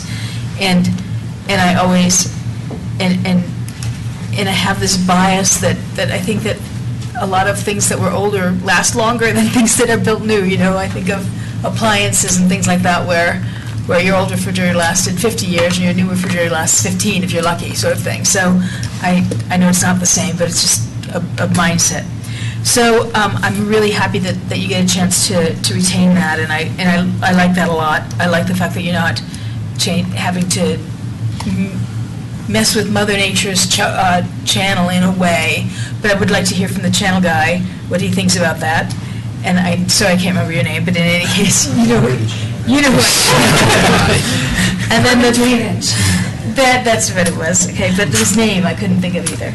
And then one of the things that always bothered me in the concern, or I would always rather have spent money on sort of making sure there's a second bridge or a second access or something like that than only rebuilding one and just still leaving people, replacing a bridge that already worked with what it, for 99% of the floods we're going to have, for that one weird, very strange thing where there's a problem. I would rather make sure there's a couple of ways to get out and that sort of thing. So that addresses that problem I have as well. One of the things that concerned me was the response that we got about whether you can raise the pavement on the bridge and the fact that it would impact somebody's property a little bit more, something like that, to have a little bit of an arch. But we're doing this for the property owners in that area, so it concerns me that we couldn't have a little give and take and understand that, this is not for, this is for the benefits of the locals. This is going to, help their properties and so on. So that limitation that, no, we couldn't because it would affect property really concerned me. I'm glad you found a way that addresses that to some degree. But I wouldn't want to move forward without, as Deb was trying to get at, which I think is a yes-no question, can we get an engineering report that actually inspects the bridge and writes off and whatever says that it's okay? A yes or no would be the preferred answer. That was not our firm that supported that work, so if I Alex need to could refer to the address town. that. Okay. Channel guy? Thank you. So I think the main concern sounds like... Yeah. Your real name. My real name, Dave Skutis from Urban Drainage. Thank you, sorry. Thanks. It sounds like there's some concern with, okay, so if we leave the creek bottom as high as it is, sort of back to Trustee Williams' question, right? Is it that you're still going to share that concern? Well, I think what we're finding as far as the capacity, sure, if you lowered it, you have more opportunity for more depth.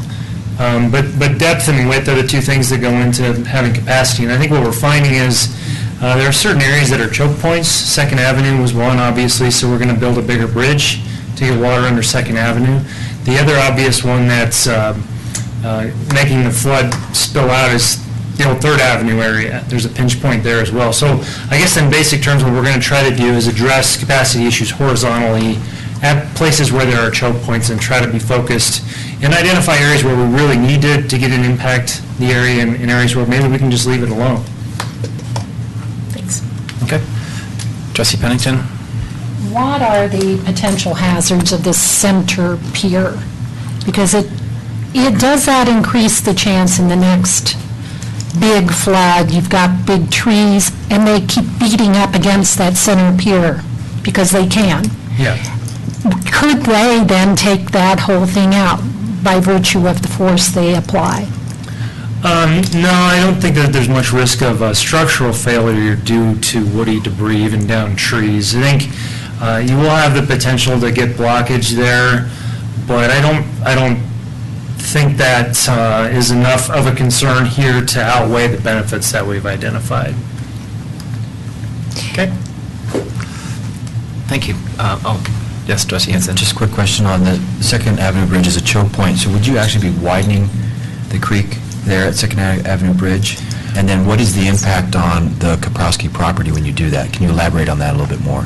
Yeah, and we're still looking at that in some detail, and we're hoping to limit the impacts on Mr. Kaprowski's property to as close to 2nd Avenue as we can make it. But basically, if you can imagine, the channel comes up to the existing bridge, and now we're going to add another bridge to the north, so you have to widen widen it, you can't just widen it right at the bridge, you have to let the water kind of approach it so that you have some hydraulic efficiency. So basically, we won't have to widen that bank out and get that to go all the way around to the very north edge of the new bridge section. And then you'd also have to continue widening it downstream more, too. Yes, on the east side as well, and I believe the town owns that property, right? On the east side? Rogers. Oh, it's Rogers' property, sorry, yeah. So there's another property over there that, okay. Yes. Yeah. Yes. Okay. Okay. Trustees' comments? And I'm okay with a two-aged bridge. That doesn't bother me at all. If we only have to replace half of it every, so often, that's not such a bad deal. So. Well, I got to give you credit for pushing us to look at that a little further, because honestly, if you don't have any records of it, the assumption is it's pretty old. And Thanks. I'll certainly have comments about all this, but I can do that later. But for right now, let's take public comment. Okay. And I think we need to get back to the slide that Ms. Borsche had in question. Alex, can you move the slide back to? Alex, we move the slide back to...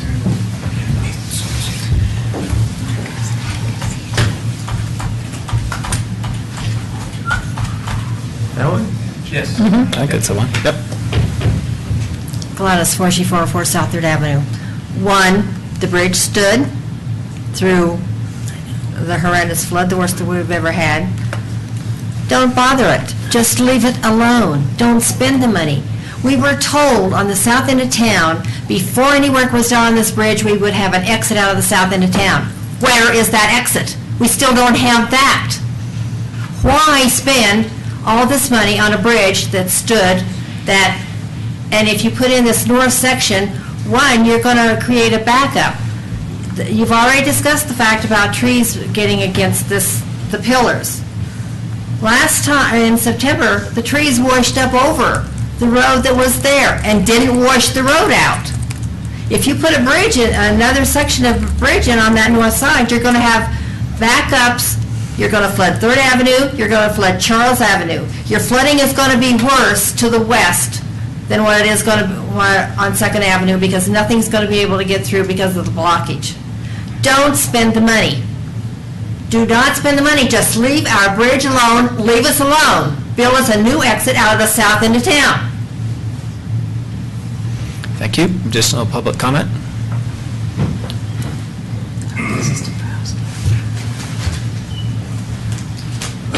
Good evening, Pat Kaprowski, 208 3rd Avenue. My property is obviously just to the west of the bridge. First of all, I'd like to thank Dave Heinrich for opening a dialogue last week. It was basically the first time that I was informed prior to a town board meeting, rather than the shock and awe effect of having to learn what was being proposed for my property at the town board meeting. So, that being said, and me being the primary recipient as far as impacts go, what I've seen so far, I'm cautiously encouraged that we can find something workable here. I think that a lot of my concerns were addressed, and I also think it allows flow for the town to help protect the, flood impacts to the town. So, moving forward, there's a potential for common ground. I have a lot of questions. There's a long ways to go, but it's finally something that makes sense. Okay. Thank you. Additional public comment?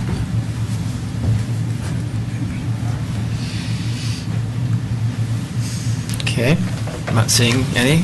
With that, board comments? Well, I'll make my first comment. So I know I'm probably going to be in the minority, but either the super box or the bridge make the most sense for me. I think this is going to be one of these things where we're going to be penny wise, pound foolish. The advantages of those are that there's not a central pier. The bridge, if we went that route, a little bit more money, but provides more flow underneath it. That it has less effect on private property, and I think I think that we really should spend the money up front and not realize down the road that this was not a wise decision and we were just basing this on money. So the other thing that is critical to my mind is that we have to, at least on the eastern side of this, provide, if we don't put the sidewalk in right now, that we need to have the ability to put a sidewalk in, because we know that the Rogers property is going to develop. and all of the Rogers property will have sidewalks, and it would be, I think, a terrible shame, at least in my mind, that we would develop this, we'd have a sidewalk coming up to a bridge, and then we would force people to walk down the center of a road. That makes no public safety sense to me at all. So it's going to be nearly impossible for me to vote for the current, I appreciate the work done here, so this is not any slight to you, but I'm going to have a hard time moving forward with the overbank culvert. So, just my opinion. Other thoughts from the board? Trustee Pennington? I would like to have Gladys's concern answered that the central pier will cause worse flooding of properties to the west by actually capturing those trees and not allowing them to go over the top of the road, as she says they did. What's the engineer's perspective on that? Dave Heinrich, civil engineer for the town. We had those similar concerns. Let me find it here. So we went back and did some research into what happened here during the flood. Obviously, we're engineers, that's what we like to do. The interesting thing is that there was no tree blockage on this bridge at all. Not a single tree got stuck in the 30-foot span. There wasn't even some of the small vegetative debris that was all over the place in the rest of the channel. So I don't know if it's the characteristics of the channel upstream, just some fluke of the flood. I'd have a hard time believing that, but the fact that not a single tree or any vegetative debris got stuck in this bridge was pretty interesting. Where did they go? Or were there just none that got uprooted? There were a few down trees on the channel upstream. There still are some, especially up in the Boulder County open space. I don't know if the flows were high enough maybe to actually fully uproot a tree and start pulling it downstream. Maybe that's it. We didn't see a whole lot of big, pieces of trees that were just left, in shambles all over the town. We saw a lot of the smaller debris, branches, that sort of thing that got pulled up and then they kind of got plastered up against other trees. There were some trees that got knocked over. There were a few over on the town center site, directly east of McCaslin. There was one pretty big blockage just to the east of this, but again, nothing got stuck underneath this bridge at all during that flood. So, and that block wall on the south side was completely unharmed, which I'm still amazed about. Justice Gomez? And that same 30-foot span will exist, that already Correct. exists. How wide is the one on the new one? 28 feet, so Okay. it's basically So double. pretty much the same. So Yes. if the trees got through the 30-foot, they can presumably get through the 28-foot. Yeah. So that, Find their way home.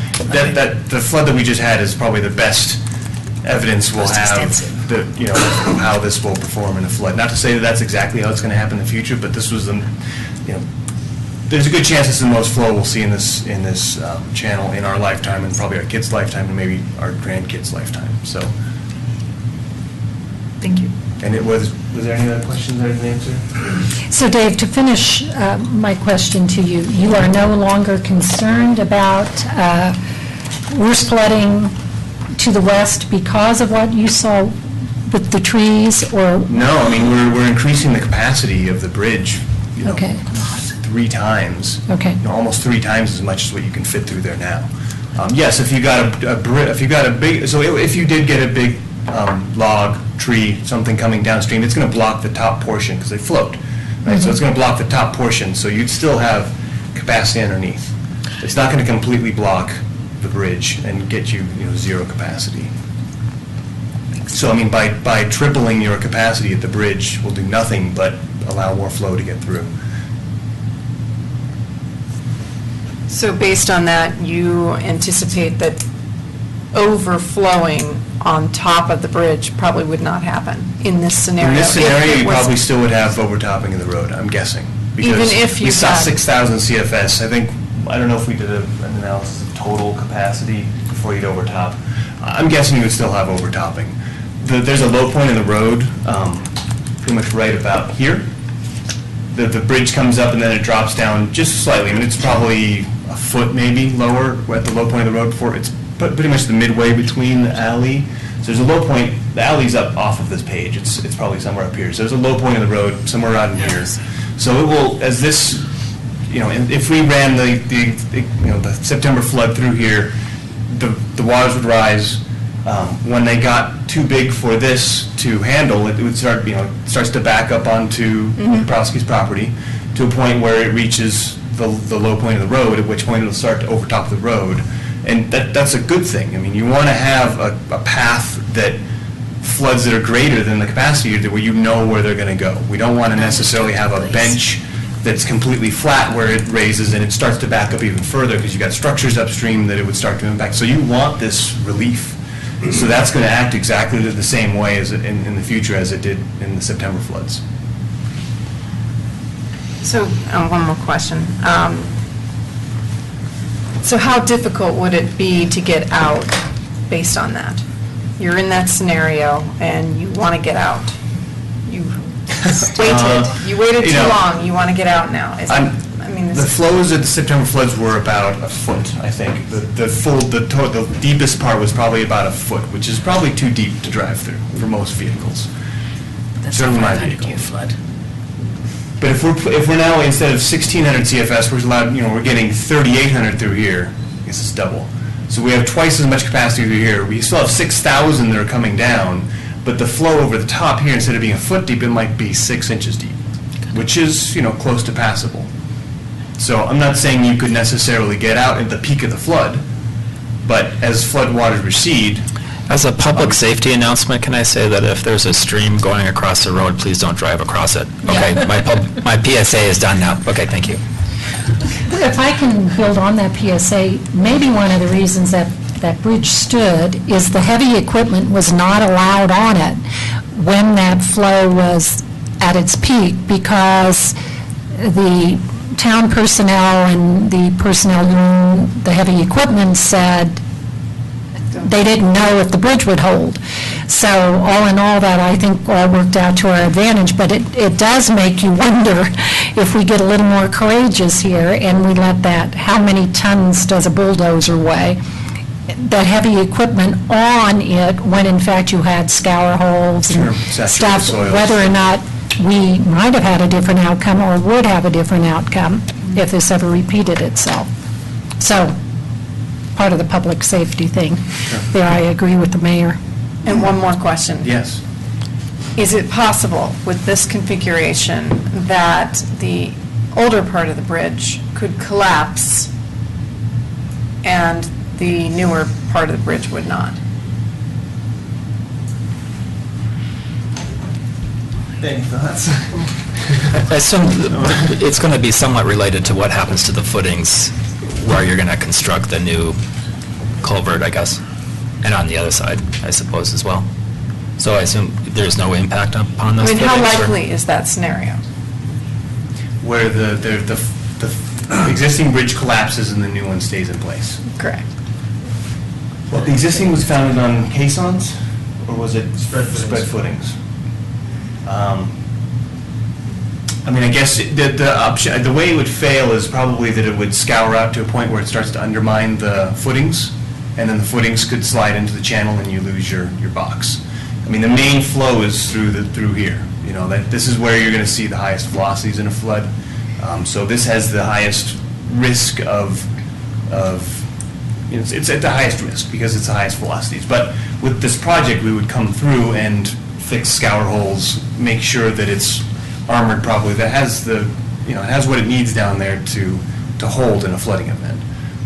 So I don't know if you can predict how it would fail, because there's so many different ways that it could possibly happen that we could necessarily think of. But I can't really think of a scenario. I mean, if it lived through this 6,000 CFS flood and we come back and we put stuff back where it belongs and try to armor things a little bit better, I'd certainly hope that it would withstand another 6,000 CFS. Can you reinforce the footings on the old bridge? Yeah. As part of the channel improvements, we are likely planning to install a grade control structure immediately downstream of the existing bridge. What that does is it's a rock-type structure in the channel bottom that helps hold the invert elevation upstream of where you put that structure in place to serve two purposes. One is to protect the footings of the existing bridge, because we have learned that the footings are relatively shallow compared to the channel invert. That's how it was designed. But also to protect the sanitary sewer and the water lines in the area that cross the creek. So that one structure can provide protection for two utilities and the bridge and help stabilize that channel bottom. Okay, so we need to, we're not voting on anything. Trustee Hanson? I like the idea of being able to push more water through there, but one of the benefits of the preferred design before was that it was wider, and it made it more consistent width on the road before and after the bridge. And I guess, question for the engineers, I mean, did you take into consideration when the Rogers property is built out, what impact is that going to have on traffic over there, and having a wider bridge, wouldn't that be more beneficial? Two things. I think even, when Rogers develops, I think we're not going to see a whole lot of increase. I mean, the traffic out there is probably 200 to 300, maybe 400 vehicles a day, and Rogers may add a couple hundred more trips per day. So from a traffic standpoint, I don't think that's an issue in terms of the number of lanes. I think the more valid issue is pedestrian uses, and we can solve that in a couple different ways, either adding on to the bridge structure, widening it down the road, or building a separate pedestrian structure adjacent, or there is a possibility that we would build it between McCaslin and Second, some place that is a mid-block trail crossing that would accommodate pedestrians. So I think the pedestrian issue is probably the bigger issue, and I think that can be solved in several different ways. So what would be the anticipated cost of that if you did what you're saying later down the road? I mean, would it be the difference of the $300,000 or $400,000 that we're saving now?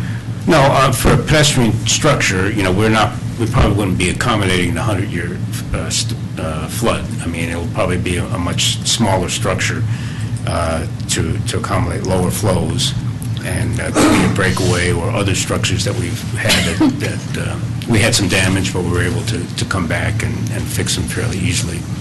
But I think Martin and Parks Department has several ideas of where a trail crossing could go, and maybe more towards McCaslin to provide more of a north-south trail connection along McCaslin. And that can be a requirement of the developer if we go that way, right? Could be. Well, except your logic presumes they're trying to connect to trails. I didn't hear the mayor necessarily say that on the sidewalks. They may be trying to connect to Superior Marketplace, right? I presume that there would be a sidewalk on Or to the RTD. west side of Or, Rogers property. so I see that, and I think Chris has a good idea. We're talking net cost here, and we don't want to be penny wise and pound foolish. So we do want to take the whole picture into account. So I'd actually like to see some of this priced out, because if we're talking about a couple $100,000, and my experience on this board is it doesn't take much to add up to that, where will we be on net? I think a pedestrian bridge, I guess, would be somewhere in the $100,000 or less. And it would be pedestrian and bike and all that stuff. Just added along the side. I would say that the cost is probably, depending on what we're talking about, that I disagree with the manager a little bit. I mean, if we're talking about the pedestrian type of bridge that we put in over in, down by Autry Park, that's probably in that category, I would think. But if we're adding a side to the bridge, that I think is going to be in the multiple hundreds of thousands of dollars. How much did the Autry Park little footbridge cost? Does anybody know? No. Well, let's not, yeah. we let's don't not need to guess shoot on it, from but it. I think it was around 50,000. Yeah. But you understand, Yeah, it was around the $50,000. point here. Yeah. Pat, you're still here. Would you mind coming up?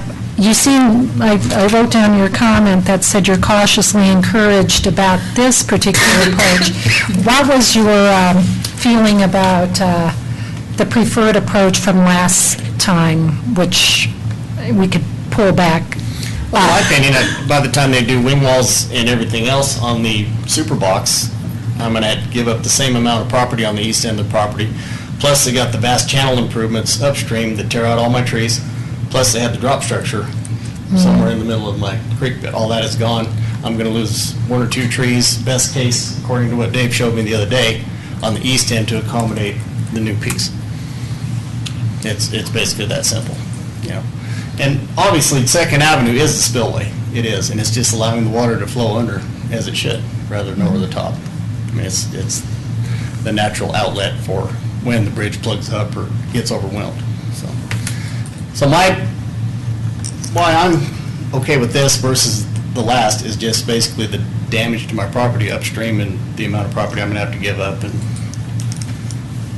be sloped and be unusable. It'll all be, you know, gradual creek bank where they can basically leave me untouched except for the very east end with this proposal. So. Okay, thank you. We need to give some sort of direction to staff about how to proceed here. So I think that my opinion hasn't changed.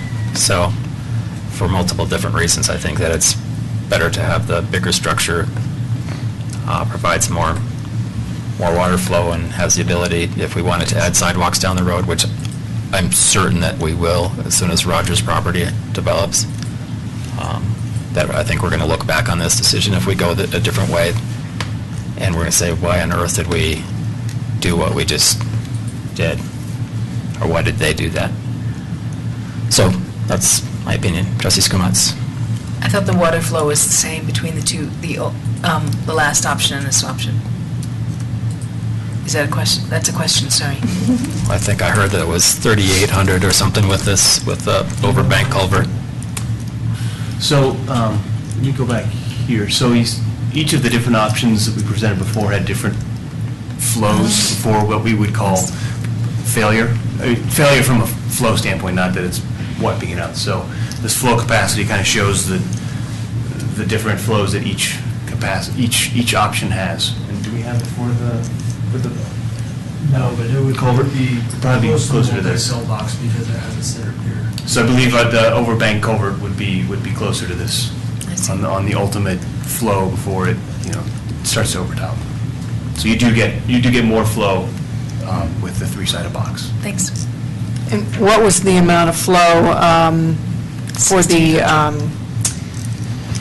flood during that time? What was 6,000? It was. Yeah. So it's exceeding all these. So in every one of these options, you would probably still have water going over the road in the September floods, which, in a 400 to 500 year flood event, you're going to see that in a lot of places.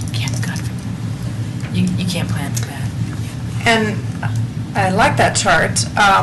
Where's our fourth option that we've been discussing for the last hour on there, and how much is that approximate cost?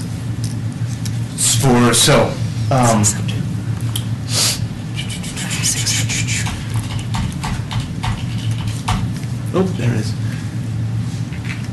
There we go. So, if you took, 500 to 600K. it's kind of hard because the costs that were in the previous slide with the 3 options have everything you would need to do for the projects, not just the structure. So it's drop structures, it's grading, it's wing walls, all that stuff. So those are the costs in the previous slide. So our estimate is that construction costs would come down somewhere between $300,000 and $400,000. Of which? Off of the 3-sided super box. So the 920 or whatever that is. Yeah. The nine something. Yes. Okay. What, 960? Yeah. $300,000 to $400,000 in construction costs, but you've also got savings in design, you've got savings in permitting costs because we're staying largely out of the channel. So there's a lot of other pieces plus contingency. We've been tacking on this contingency since we're still in preliminary design that just adds on to that. So overall cost savings on this could be in the $500,000 to $600,000 range, which is half of our budget. So that that's when we saw that, it was really like a, wow, this really does make a substantial difference, and to be able to go in and take that money and apply it to channel improvements and potentially be able to get, you know, this project done from McCaslin to Third, plus the bridge, that's a pretty strong argument. So you're saying that the total cost of this alternative for the bridge alone would be about $500,000? It's in the $500,000 to $600,000 range for the bridge. Okay, not cost savings, the actual cost. Correct. Okay. Is that right? Am I speaking of? Yeah. And how much, 650. how much of that would urban drainage pay for? 50%. 50, it really would, okay. Up to half. Yeah. Up to 50%. And Up to 50%. how much would it have been if we had chosen the bridge option, the highest option? I think, It's the same. I mean, their contribution, we have 1.2 million, 600 is from the town, 600 is from urban drainage, so we have that to spend on the project, so, you know, that's kind of a set variable, or a set amount, and then whatever we can do for that amount is essentially the project. And that includes the channel improvements as well? Yeah. Not just the bridge? Okay. And just to confuse things a notch further, where are we on fixing the breach to FRICO and fixing some of that stuff that caused a lot of people a lot of flooding? So the FRICO diversion in Coal Creek has been replaced. It's been, I don't know if it was put back the same way. I think there was some small, I never saw plans for how it was built before. We just saw what was there after the flood, which was hard to discern. Are we confident it will hold?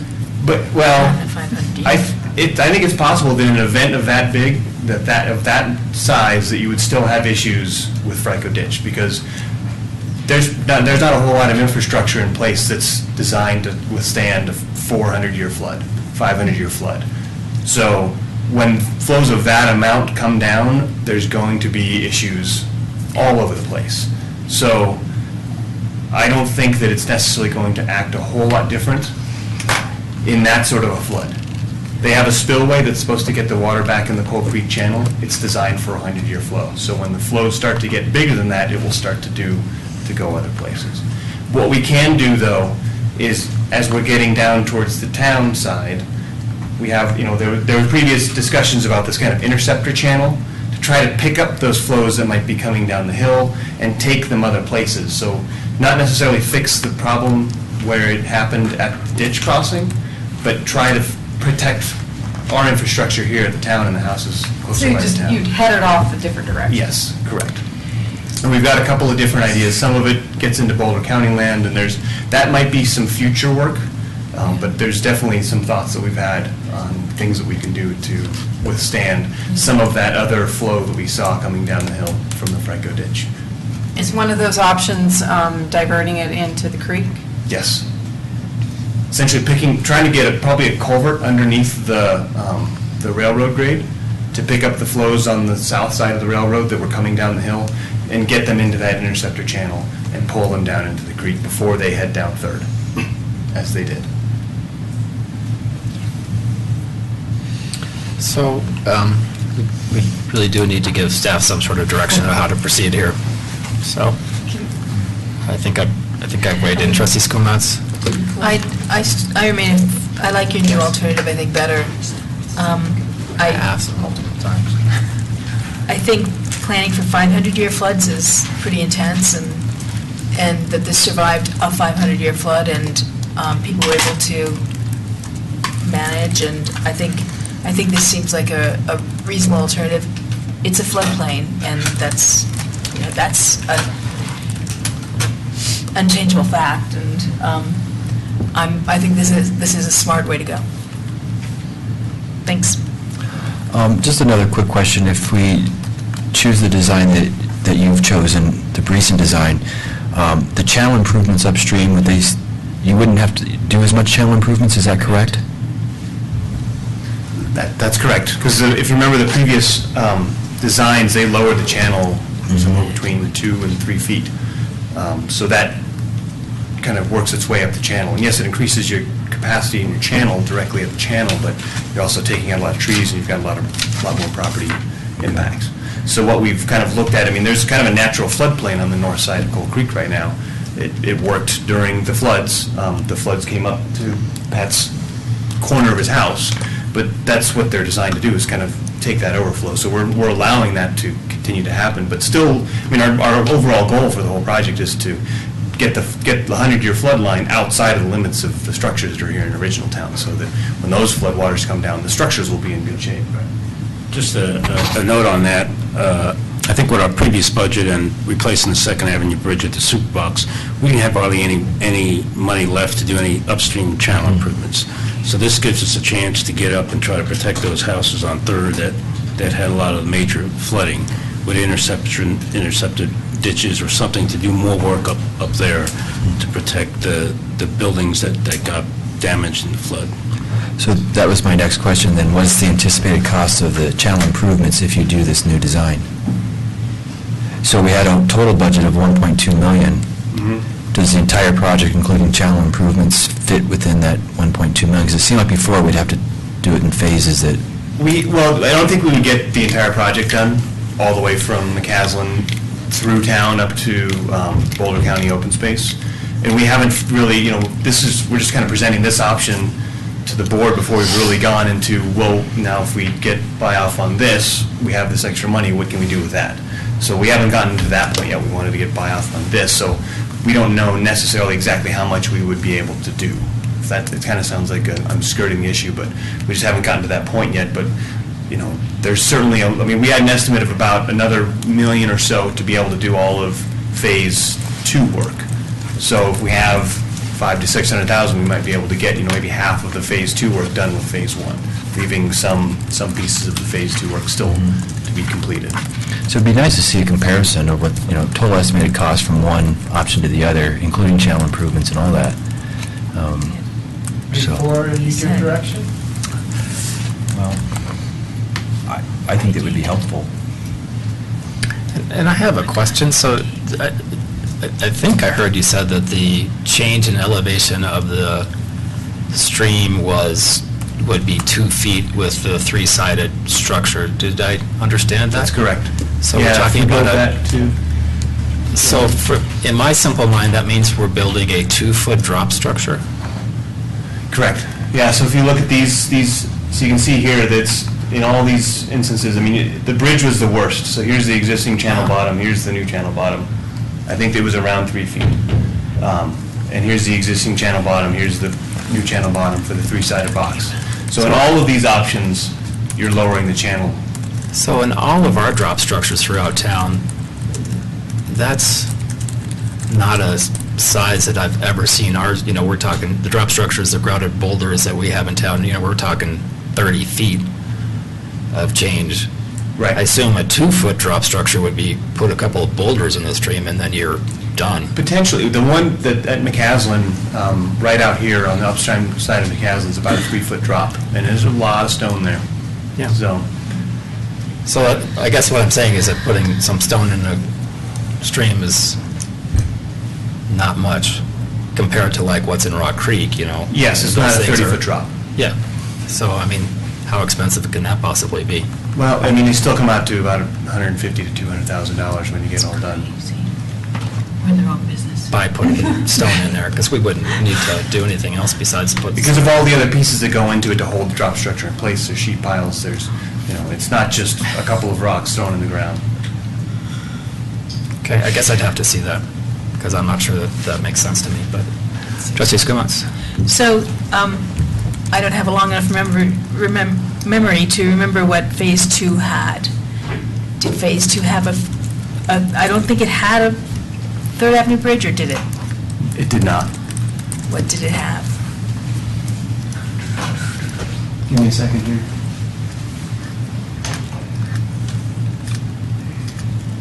There's a presentation from You're last... fast.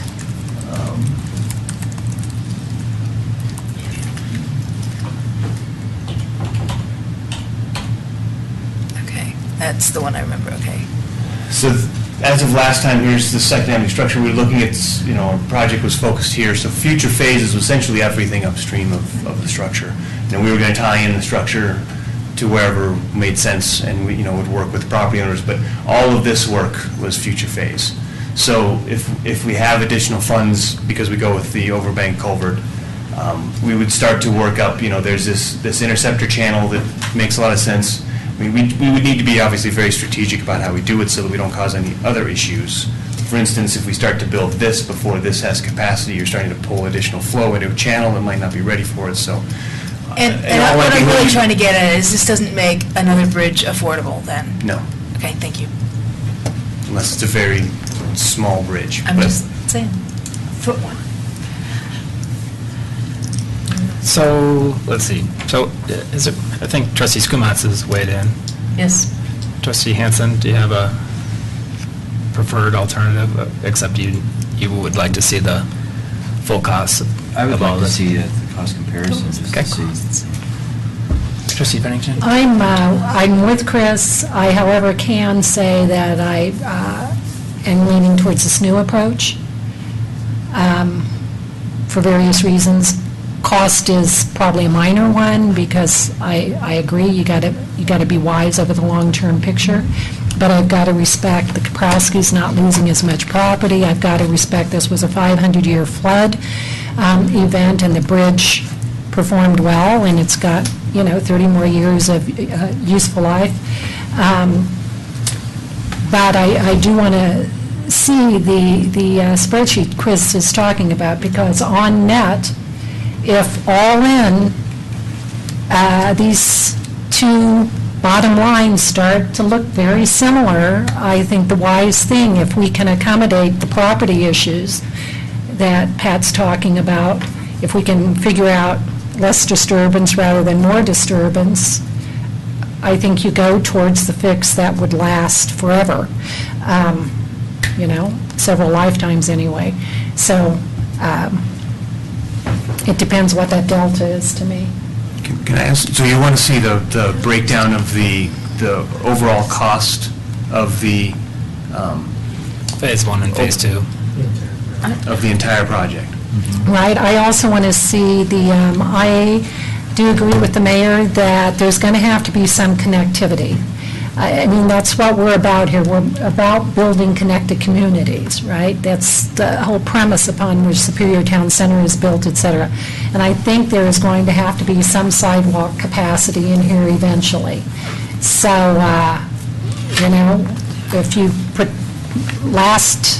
the option that was previous, that had the built-in sidewalk capacity if we ever wanted to utilize it. Here, we'd have to add it to the tune of, it seems to me, my gut says several $100,000. So, with all those things we've just discussed tonight let's see a spreadsheet of it. So, so let me understand your first question. So you want to see what the total cost of Phase 1 and Phase 2 is, right? Isn't that on here already? So our original estimate was Yeah. $2.2 million for the whole project, 1.2 Phase 1, 1 million Phase 2. Our estimate is we're saving potentially $500,000 to $600,000 on Phase 1. So the net for both phases would come down $500,000 to $600,000. It seemed to me they already gave us the numbers. So it'd be around 1.7, But you're not 1.6 seeing the whole 1. equation, because if you're saving on that about $500,000, but you're going to have to spend $200,000 for the sidewalk or bridge capacity, the footbridge capacity, now we're talking about a delta of $300,000, right? But, the type of pedestrian bridge that we're talking about was on the order of $50,000 to $100,000. But this is not the sidewalk across the bridge Yeah. that we would have to then We're construct. somebody was talking about trail connectivity, others were talking about to Superior Marketplace and RTD. It's a this is a nationwide conversation about walkable communities, which is critically important. I believe it 100%, and that basically what we're going to do is we're going to make an unwalkable community. So once again, I just can't go there. And the delta that you talked about is divided in two because it's half is split with urban drainage. Right. If I understood that Town of correctly. Superior Delta. Mayor, can I suggest something? Yeah. My suggestion would be the board table this item. Don't give us any direction. Okay. Let us go back. We'll have the discussion with our team and consultants and see if we can come back with some. Sounds fair. And if you're going there, if you're just going to put the side, I could see putting the sidewalk on only one side of it so that you would shrink the width of it. Presumably, that would have some cost savings associated with that, if we don't put a sidewalk on both sides. Definitely don't need a sidewalk on both sides. I'd like to weigh in here. When I first read this, my biggest concern was I wasn't seeing a chart of all the different options and how much they were, what the pros and cons, what they achieved. That was something I was looking for, and I didn't see that. I did see it on your presentation, but not the last one we were just looking at. So that would be nice. But upon further looking into this particular option, I think it is the best option. But what I would like to see is the cost of a protected footbridge that's side by side next to this bridge. I personally do not want to see a sidewalk, just, Well, you'll see one right there when Rogers' property is there. Right, but if you have a protected bridge where you can walk by yourself, not worry about a car, jumping the sidewalk, and you can ride your bike on this little protected bridge, I am much more inclined to see that and agree with this option with that addition. Then add a little, concrete sidewalk on a bridge. It's not going to make me safe. I'm just going to say that. So I would veto it if I saw that. I mean, to me, That's all it is on the DDI, I hate to tell you. No, it's a protected sidewalk, and it is enclosed. Does it have a guardrail now? It has a guardrail on both sides. You're completely protected, you're isolated. Look at McCaslin. I mean, people are biking now with tens of So thousands. this is coming back. I will allow At some point. Yeah, so this is going to come back, and then if you're looking at, see what the cost is if you shrink the width by the amount, and then if you, as opposed to building one 2-foot drop structure, if we can build a few 6-inch drop structures. I mean, once again, the geometry of this makes no sense to me, so I guess I'd have to see what that actually looks like. And I would like it actually, we do want to make the best economic decision, but it is necessary to know that half is borne by us, half is borne by urban drainage. So if we can have that on that spreadsheet as well, so we don't have to be reminded of that, that would be good. Okay. Andrew, yes, please. I think maybe the problem is we've been looking at the bridge by itself and haven't been looking at haven't hashed out the whole project enough. And I think that maybe that makes sense for the next step is to hash out the channel work in as much detail as we have the bridge, and then you'll have the cost of the entire project, and then you can see how all the pieces fit together. And I think maybe that would be make this beautiful. easier. Yes, I think that would be And how very the time helpful. frame changes. You just told us we could get to a bunch of a lot earlier with the current recommendation. We could get to much more of the channel improvements. Yeah, with the money we save on bridge, we could So have more. I'd we sort put of in the like that to channel. be accompanied by a timeline that illustrates how much we could get done sooner rather than later. Right. Yep. Right. Okay. That's very helpful, thank you. One more quick question, Yes. Andrew, please. It's a bit of a chicken and an egg, because the structure we pick has a huge impact on what the channel improvements are. So we're kind of in a do loop right now, because what we've been trying to get consensus on is what does this bridge look like, so that we can figure out what the channel improvements look like. So we can put cost to all this stuff, because that 2-foot drop that we're looking at, with the Superbox alternative, has huge implications for the entire project. So if that's in or out of the project, it swings your limits quite drastically. So, Okay. Be great to see that. So we went to see both of those side by side. So that'll be, it's going to take us a little more time to do that. so. Fair enough.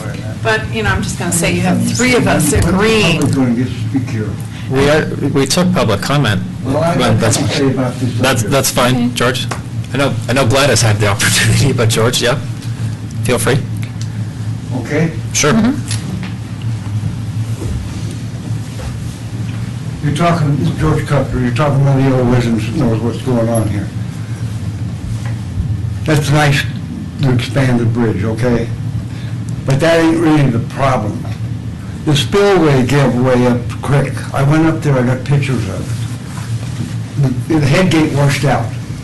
Too much water. So what are we gonna have? We're gonna have problems right down here where it washed around, went through Roger's property and the whole thing.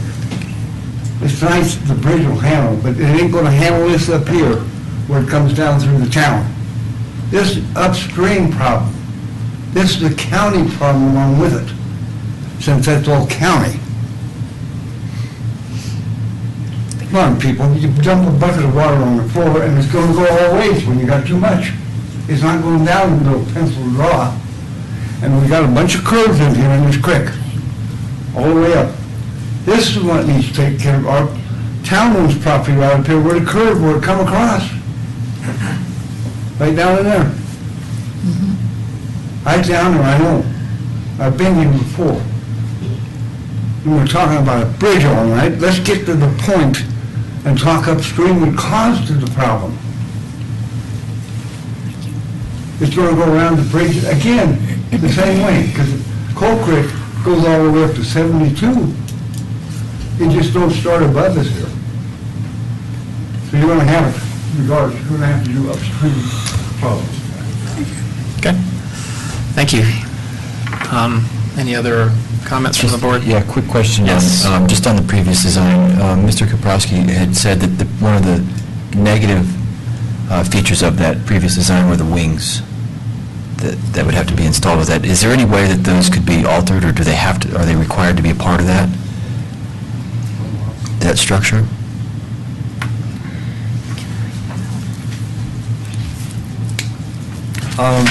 Wing walls are typically used with box culvert in order to tie in the box culvert vertical face to the surrounding earth terrain. We can certainly look at stepped boulders, a retaining wall, options like that could tie into the edge of the box culvert with a little less impact to the surrounding properties.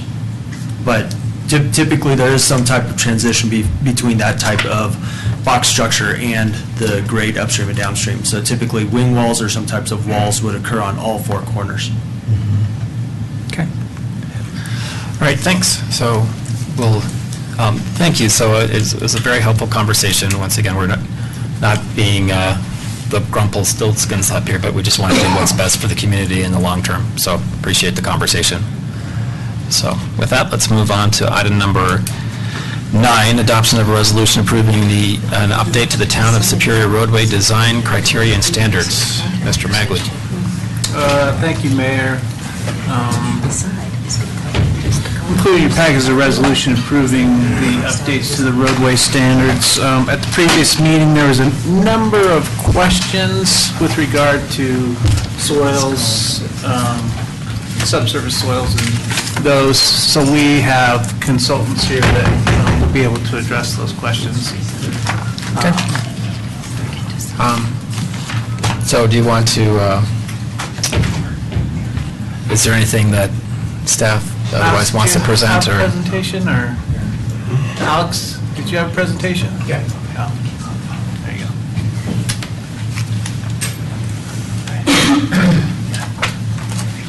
Sorry about that. And can I just say one thing? Can we get the presentations in our packets? In the future, like all of them? Thank you for your time. This is very short. There's not much, just a couple bullet slides. Again, the team we had working on this are Dave Heinrich, our civil engineer, Jim Widener, our utility superintendent, and we've got a couple of our consultants here that put a lot of work in developing the standards. Jason Burry is with J&T Consultants, and he's been our civil engineer, our design engineer, and Darren Duran is our geotech consultant that's been involved in the subsurface and subgrade investigations of pavement design. So those are some of the things I wanted to focus on. First, some of the comments that we had on our road standards and our geotech issues. And I think one of the issues was field investigations and are we doing adequate soil investigations of subgrade and so forth, and are we sampling, are we going down far enough? I think we talked about 5 feet, and was that deep enough? What are we doing differently with these road standards and our procedures that we didn't do when some of the roads were built and we've had all these problems? And should warranties be longer than the 2 years? So I wanted to start with Jason and talk about what we're doing differently. Sure. With road standards. Sure, okay. All right, so I'll just step through this. So as I understand, one of the questions was largely about the warranty that the town requires in their standard form of agreement and how that relates to other communities in the region, as well as just kind of some things that we're... Okay, all right. So one of the couple of things that we've done is improve quality control, inspection, and material testing requirements.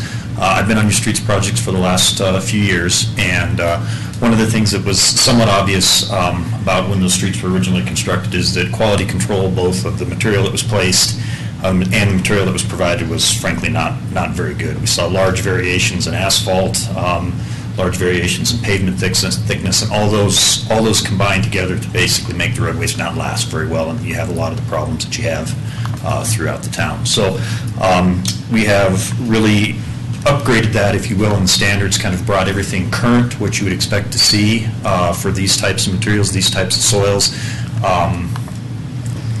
A lot of on-site testing, a lot of on-site verification to make sure that the product that's spec'd is the product that you're actually getting. Rick will be involved in, I'm sure you know Rick will be involved in making sure that the product that goes down on the streets are placed in a manner that we want to try and make sure that the streets last really as long as they possibly can. So I can give you specific reasons if you're interested, but we really have gone through and brought that up. One of the other things we've talked about doing is also the site-specific design requirements. Essentially, you don't necessarily have a pavement standard that just applies to everything. They're going to go out, they're going to drill holes specifically where that street is, and they're going to design the street specifically for what they find in that area. Now, we do have some criteria that they design from, and it's very specific, but it is related to the very specific spot that they're constructing that street or roadway on. Stringent requirements for design of subgrades. So these are some things that we've added into the requirements or that we've changed. Minimum R value. So what that basically means is that's the strength of the material. So we're saying the material has to be this strong in order to support the street, and we've greatly increased what we like to see for that minimum. And the way that we achieve that is we say, well, you're going to have to really do one of two things. We point them at either lime treatment or fly ash treatment. There's quite a bit of information contained in the specifications about how they do that, but it follows recommendations by CDOT and MPEG about how they design for that. So essentially, we've written the criteria such that for your soils and what you have in town, very likely you're going to see lime treatment or fly ash in all the subgrades that you have around there. So it's a chemical stabilization process that greatly increases the strength of the soil and makes the road that much more stable and long-lasting. And that wasn't done in any of our existing roads? None that I have seen. I have seen it recently in and around the community, but not the original roads. But not the original roads, no. And the other thing, too, is the asphalt mix design criteria. This was done, for instance, the streets that we've been working on were done in the 90s. I was done something called the Marshall mix design. It has a lot of rounded rocks, a lot of sand in the mix. Those are all things that the new criteria for designing streets is the super paved designs. What CDOT uses, it's much more stringent, much more focused on kind of control of the product, and frankly, you get a lot better pavement out of it. So those are all things that we've incorporated into the streets, into your new design criteria. The last few years that we've been redoing the streets, have they had these treatments? We've used the site-specific design and the mixed design criteria absolutely is super pave. We used some fly ash last year. One of the things that we're looking at and this is primarily geared towards new streets, not necessarily rehab or reconstruction. We have some concerns about using lime treatment in an existing residential neighborhood because lime is caustic, and there are some issues with having that and kids and children in that. Fly ash is very similar, so it's something that's more geared towards new construction that works better. We have other processes that we use for the reconstruction, which I think have worked fairly well the past few years. Was lime or fly ash treatments not used widely back when Rock Creek was developed? Darren can probably answer that. Hey, is this newer technology, or is? Sorry. Rock Creek's early 90s, maybe? Early 90s? I'm sorry, I need your name and... Yeah, they had lime and fly ash. Mike, and name and company, if you wouldn't mind. Oh, I'm Darren Duran with Caesar. Thank you. And lime and fly ash were done back then. I'm not going to say they were new technologies. It just wasn't widely used here until DIA. And the reason why, DIA, all of the runways are lime stabilized for, 5-6 feet underneath the runways. And so that brought the equipment into the area. And so now that the equipment's to the area, one of the big contractors, ARS is now, okay, I have this equipment, I want to start using the equipment around town, and so they started promoting it, and it really caught on right after that time. So it really was concurrent with the development of DIA. Before that, the equipment just wasn't readily available in the Denver area, even though the technology had been around for a while. Darren, can you address the subgrade issues and testing, and how far down you have to go to test? Yeah, one of the questions was, why are we only going down 5 feet, not deeper, for an investigation?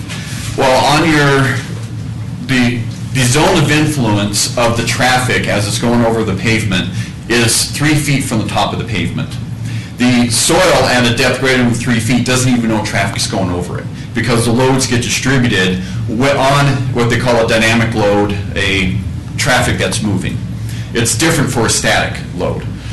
And so therefore, you really don't need to know the soil properties at a depth greater than like 3 feet. We go 5 just for belts and suspenders. On every 5th hole, we are specifying we go down 10 feet. Main reasons because we want to determine 2 things. One, is there groundwater? And 2, are there any other layers down there that may have a possibility of impacting the long-term performance of the roadway prism? Not necessarily the pavement, but this is the roadway prism that the fill and everything is built on top of. For an arterial, you want to go down 10 feet on every test hole, because around here we do have a lot of swelling soils. And for swell mitigation on a higher speed roadway, that mitigation may extend to deeper depths than the 5 feet. On a low speed roadway, the mitigation, the most you're going to go down is about 3 to 5 feet for that mitigation.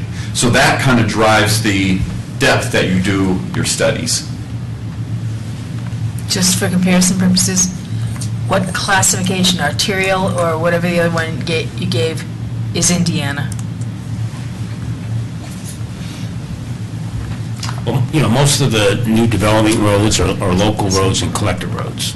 Arterials would be McCaslin and Rock Creek Parkway, 88th. So these are really geared towards what's going to be built in the town center. And they're basically local roads and some collectors. Got it. Thanks. Trustee Pennington. If I'm interpreting our road experience correctly, and I might not, I've only been on the board 4 years, but it seems like we have had a lot of buckling from asphalt. I'm thinking Indiana up by the fire station where you guys just took out that naturally occurring speed bump. And Darren, what bothers me about what you explained was you said it's the impact on the top of the roadbed from the traffic that affects what's below. Because our soils are so expansive here, it seems to me they are the Loch Ness Monster underneath that is actually causing the road bed to buckle. So they're taking out some of our roads. And we're certainly not unique in the Front Range area. So my whole reason for bringing all this up when I did was these expansive soils have the ability to crack thick concrete foundations and to discombobulate houses, make the rear 6 inches higher than the front, et cetera, et cetera. They do nasty business here. So I need 100% assurance that whatever we're putting into place here for our roadways is our best practices for the whole Front Range area, and whatever the literature out there says is the best, within a cost profile, of course. Are we aware of what works best in this nasty, expansive soil environment, and does this 300-page document incorporate all of that? The short answer is yes. We believe your criteria that we've developed is some of the most stringent criteria that will address the swelling and the expansive soils that you have. Something, though, that goes above and beyond that, and you mentioned the issue up on Indiana. Well, that was primarily caused by swelling soils. You saw the material moved up and down. Things like water leaks, water breaks, irrigation taps leak, those types of things, that they can still cause damage that you simply cannot design for that.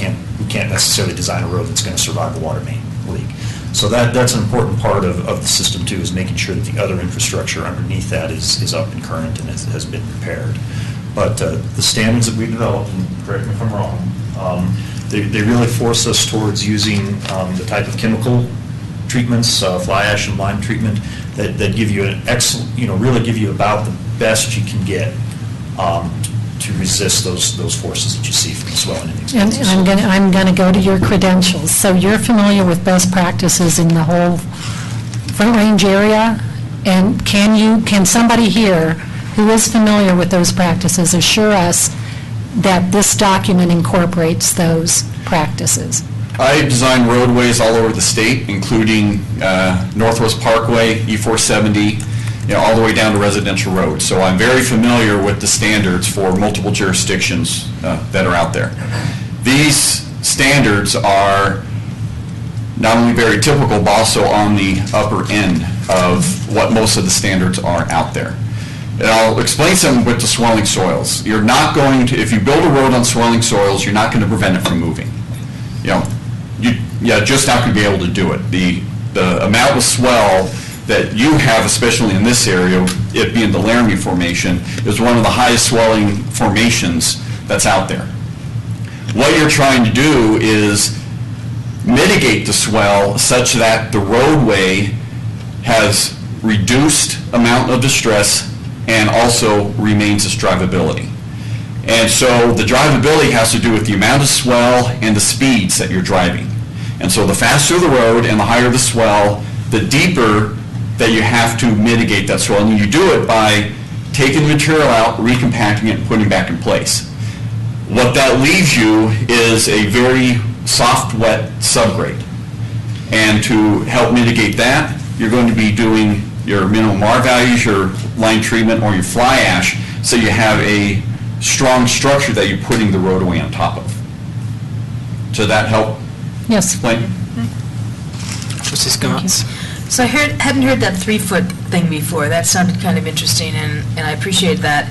And I'm glad we're going down deeper below that. And I don't think we dug deeper than that much on the roller coaster parts of Indiana. Is that right?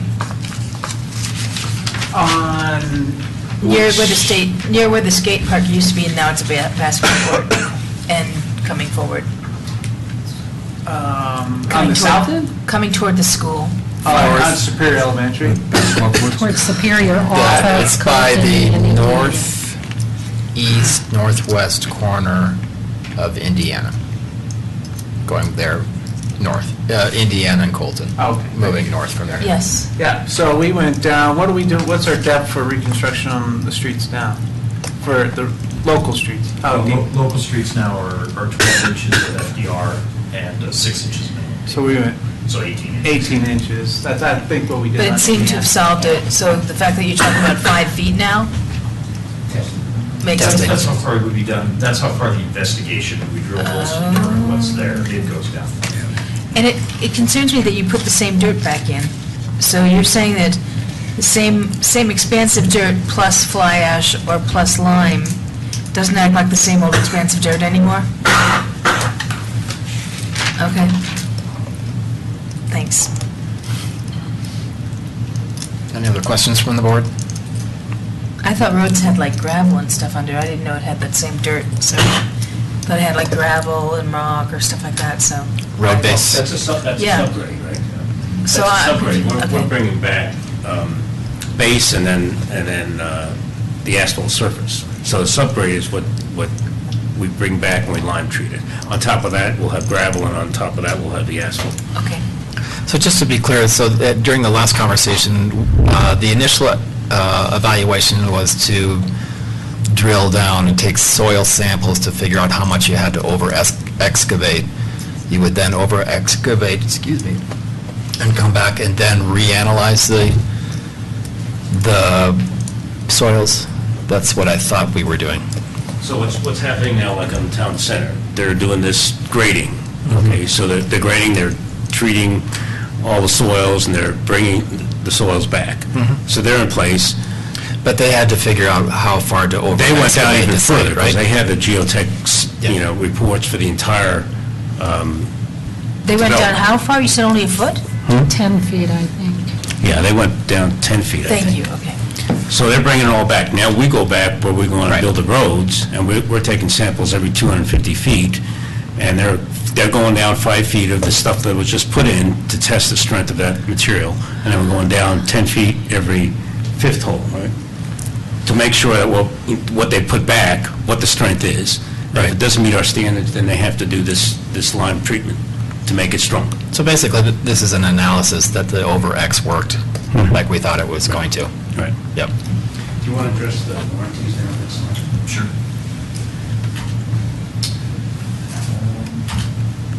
Oh, can I ask one more question?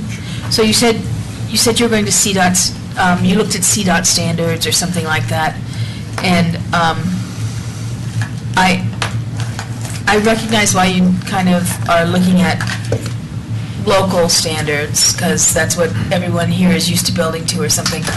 Is there some state that has more stringent standards than Colorado?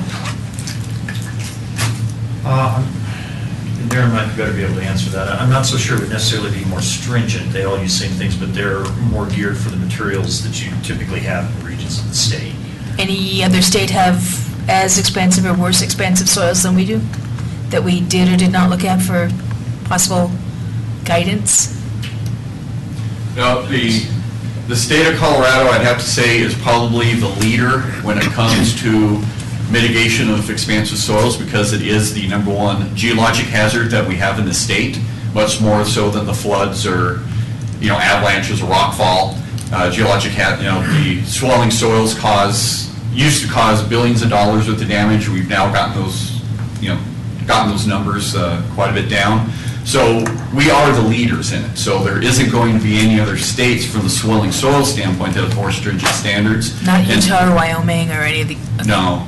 And super pave is a national standard that has come from the federal highways. Thanks. Public comment regarding this issue? He was going to talk about the warranty. Oh, sorry, yeah. So I think one of the other questions it would ask is what warranty period is appropriate. Could you get closer to the mic? Oh, I'm sorry. Just keep looking into the... Yeah, sorry about that. That's all right. So one of the questions was asked is what warranty period is appropriate? And I guess before we get into that, typically the way that we look at it is what do you typically expect to get out of a warranty? And what we recommend is that a warranty should be such that it basically covers kind of a catastrophic or major failure in materials and workmanship in the roadway. And typically those types of failures would occur, frankly, quicker than 1 to 2 years, but that's when you would see, if there's a major problem with the asphalt, it will show up, in a couple of months, and that's what you really want the warranty to cover. So an asphalt roadway is typically designed for about a 20-year lifespan. So that means that the materials that go into the roadway, the base, the material, the rock, and everything that goes into the asphalt, the oil, will last for 20 years. However, it will take the traffic loading for 20 years. So you can drive on it and it will hold up. But one thing that needs to be clear is that much like the siding on your house, you need to maintain that material. It isn't going to last unmaintained for 20 years. So these are kind of some of the common maintenance things that you typically see. Crack seal or surface treatment slurry seal, like what we're proposing on some of the streets for this year. Crack seal, like what was done on actually done on McCaslin last year. And overlay to a certain, they'll come in and they'll off an inch of pavement and add an inch or two of pavement on to give you a new smooth driving surface. So those are kind of some of the maintenance items that you have to do that enable your roadway to last that 20 years. So when you start talking about extended warranty, the way a contractor is going to look at that is each year of additional warranty that you ask them for, that's going to come with additional cost. That's how they're going to price it. So basically you're asking them to say, well, what problems might you have in 3, 4, 5 years down the road? Guess how much that's going to be and charge me appropriately. Which means that a lot of what typically seems to happen, what we see in the industry where you do have some longer warranties, is that you pay just exorbitant amounts for essentially maintenance items. That's really that's what typically happens. So I think a good way to maybe handle that and achieve a good balance between a warranty and the cost of that extended warranty versus maintenance is to really develop a good maintenance program for your streets, such that you're not asking a contractor or someone to guess how much it's going to cost and price that into their proposal and then come back in 3 to 4 years to basically address maintenance issues that you could address yourselves at a much lower cost. One other thing that, and I'm sure people can relate to, is with these extended warranty periods, even the 2-year warranties, they do sometimes get very difficult to enforce, and they certainly get harder to enforce as they go out. For one thing, contractors go out of business. The other part of it is you're asking someone to come back in 4 or 5 years, look at a particular issue and say, well, this is a failure due to workmanship or materials. There's damage that occurs to the roadway. You have someone that comes in that does some landscaping along the roadway. They damage the roadway. Is that really the contractor's fault? So every year those go out, it gets harder and harder to essentially enforce that warranty. And what we've seen in this region with the other municipalities kind of in the next slide, metro area. Far right. Right. So, I'm sorry, Dave. So as you can see, everyone's generally 2 years warranty, and Lafayette has 3, which is what we're experienced in dealing with most of these other cities. Everyone typically asks for a 2-year warranty. And that's only fairly recently. I'd say that shift occurred maybe 5 to 7 years ago. People went from a 1-year to a 2-year warranty.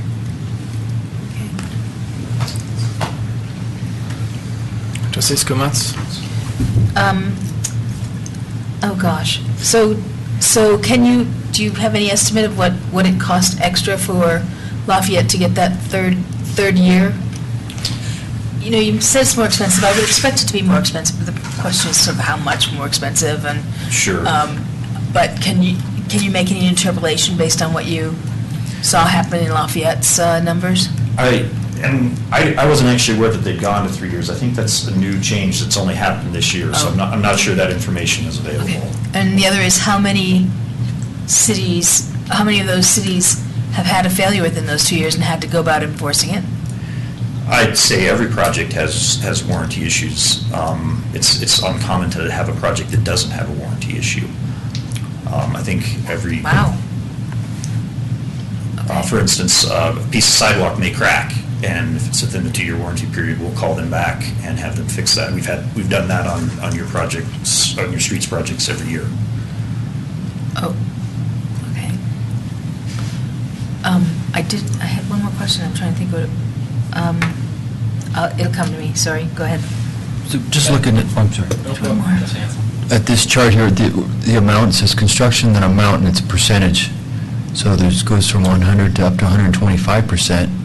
Is that a correlation of the warranty period? No, this is the performance guarantee that the developer or the contract, that usually the developer puts up to guarantee that work. He's doing construction, and we want some guarantee that construction is going to last. So during the time of construction, he posts normally more than 100%. So if he leaves the job, we have a surety to go and complete the job.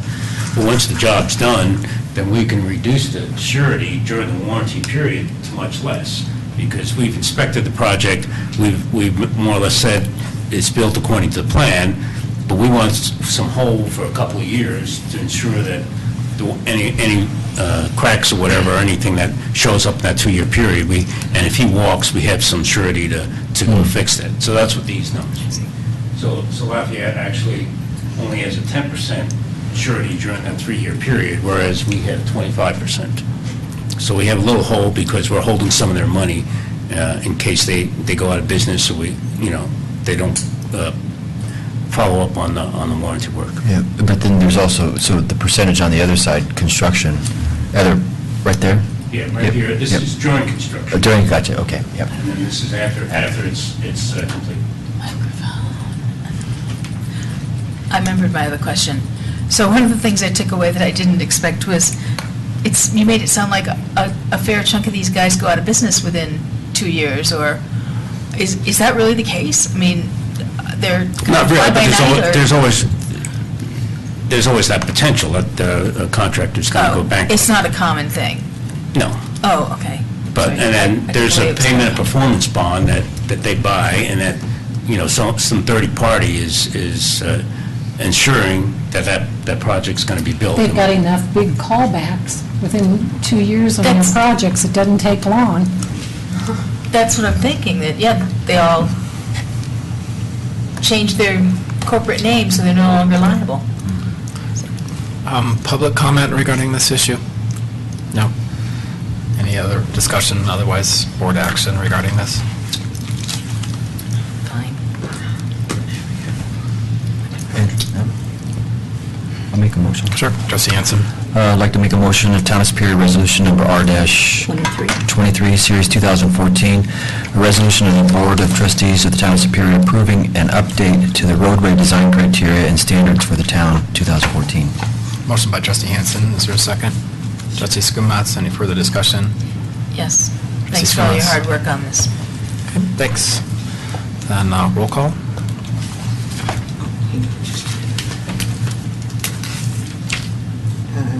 Hanson? Yes. Muckle? Yes. Pennington? Yes. Skumatz? Yes. Williams? Yes. Okay, that motion carries. Thank you very much. So that brings us to 10, adoption of a resolution approving updates to the rules and regulations for Superior Metropolitan District Number 1 utility design standards. Thanks for addressing our questions. Mr. Magley? Thank you, Mayor. This item was discussed at the last meeting as well, and there were just a couple of follow-up questions that Alex and his staff, Jim Widener, will address before taking additional questions or comments from the board. Yeah, I'd like to introduce Jim Widener. He was here last time. He's our utility superintendent. There was a question about the discretion in terms of designing pipes, so I'll address it. Hi. Oh, yeah, there was a question regarding the,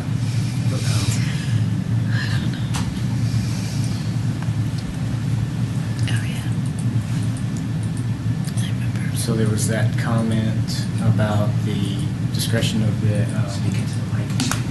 okay, there was a change. Instead of allowing the design engineer wide discretion in pipe selection of pipe material and thickness will require the design engineer to conduct prescribed calculations to determine a pipe soil stiffness that will resist lateral and horizontal loads due to the expansive soils and expansive bedrock in this area. So what we're doing with this statement was, and we're adding it to the standards, is I think last time Trustee Pennington's concern and everybody else's concern was the fact that we had left it sort of open-ended for the design PE to select the pipe material with no basis behind that. So what we're doing is there's a typical calculations that engineers do to select the pipe material based on the soil stiffness and the pipe stiffness. And what we've done is, for one part of that equation, is we've increased our pipe stiffness. Now, the soil stiffness will be done by the bedding that we put in, which we've increased as well. And Jason helped us out with that. So, I hope that answers your question. We've actually quantified it. Was that the only change? Well, yeah, we're actually saying what we want as far as Okay. what we want them to do as far as calculations, which they would do probably anyway. And the other change is to the standards that you have right now, we increase the pipe stiffness. Yes. So the word resist is the one that concerns me. It says that will resist lateral and horizontal loads. What does that mean in terms of years, or, does it mean it will not break under conditions? That word resist doesn't, We're going to design it so it'll resist deflection and buckling. So a pipe will start to deflect, and most pipe can deflect 30%. We're going to make it, we're not going to let them deflect it more than 7.5%. So that's going to be part of the equation as well. That's why they're going to have to increase their pipe stiffness. Okay. And then, so if it buckles this way, it'll want to Okay. buckle So the other way. resist has a definition. Yeah, Okay. it'll resist buckling. So if it pushes down on top, it wants to squeeze out longer, but the soil around it and the bedding will keep it in place, so it won't buckle or deflect. Thank you. So you've got a quantitative thing behind that. Thank you. Yeah, so they have to, so to get to a soil and pipe stiffness, they'll have to calculate deflection and buckling. Thank you. Other board questions? Public comment regarding this issue? Any board action regarding this issue? Trustee Hansen? I'd like to make a motion, Superior Metropolitan District Number 1, Resolution Number SMD Number 1-4, Series 2014, a resolution of the Board of Directors of the Superior Metropolitan District Number 1, modifying the rules and regulations to update utility standards contained in Appendices B and C, along with other changes. Motion by Trustee Hansen, second by Trustee Schoonmaw. Any further discussion? Sorry, Phyllis, about last time, so that I know that we weren't spending money. I just had a little brain block. So all in favor? We're not spending money here either, right? Okay. Unanimous, thank you very much. So that motion carries as well. Anything else to come before the board this evening? Seeing none, meeting adjourned. Thank you. Sorry, Phyllis.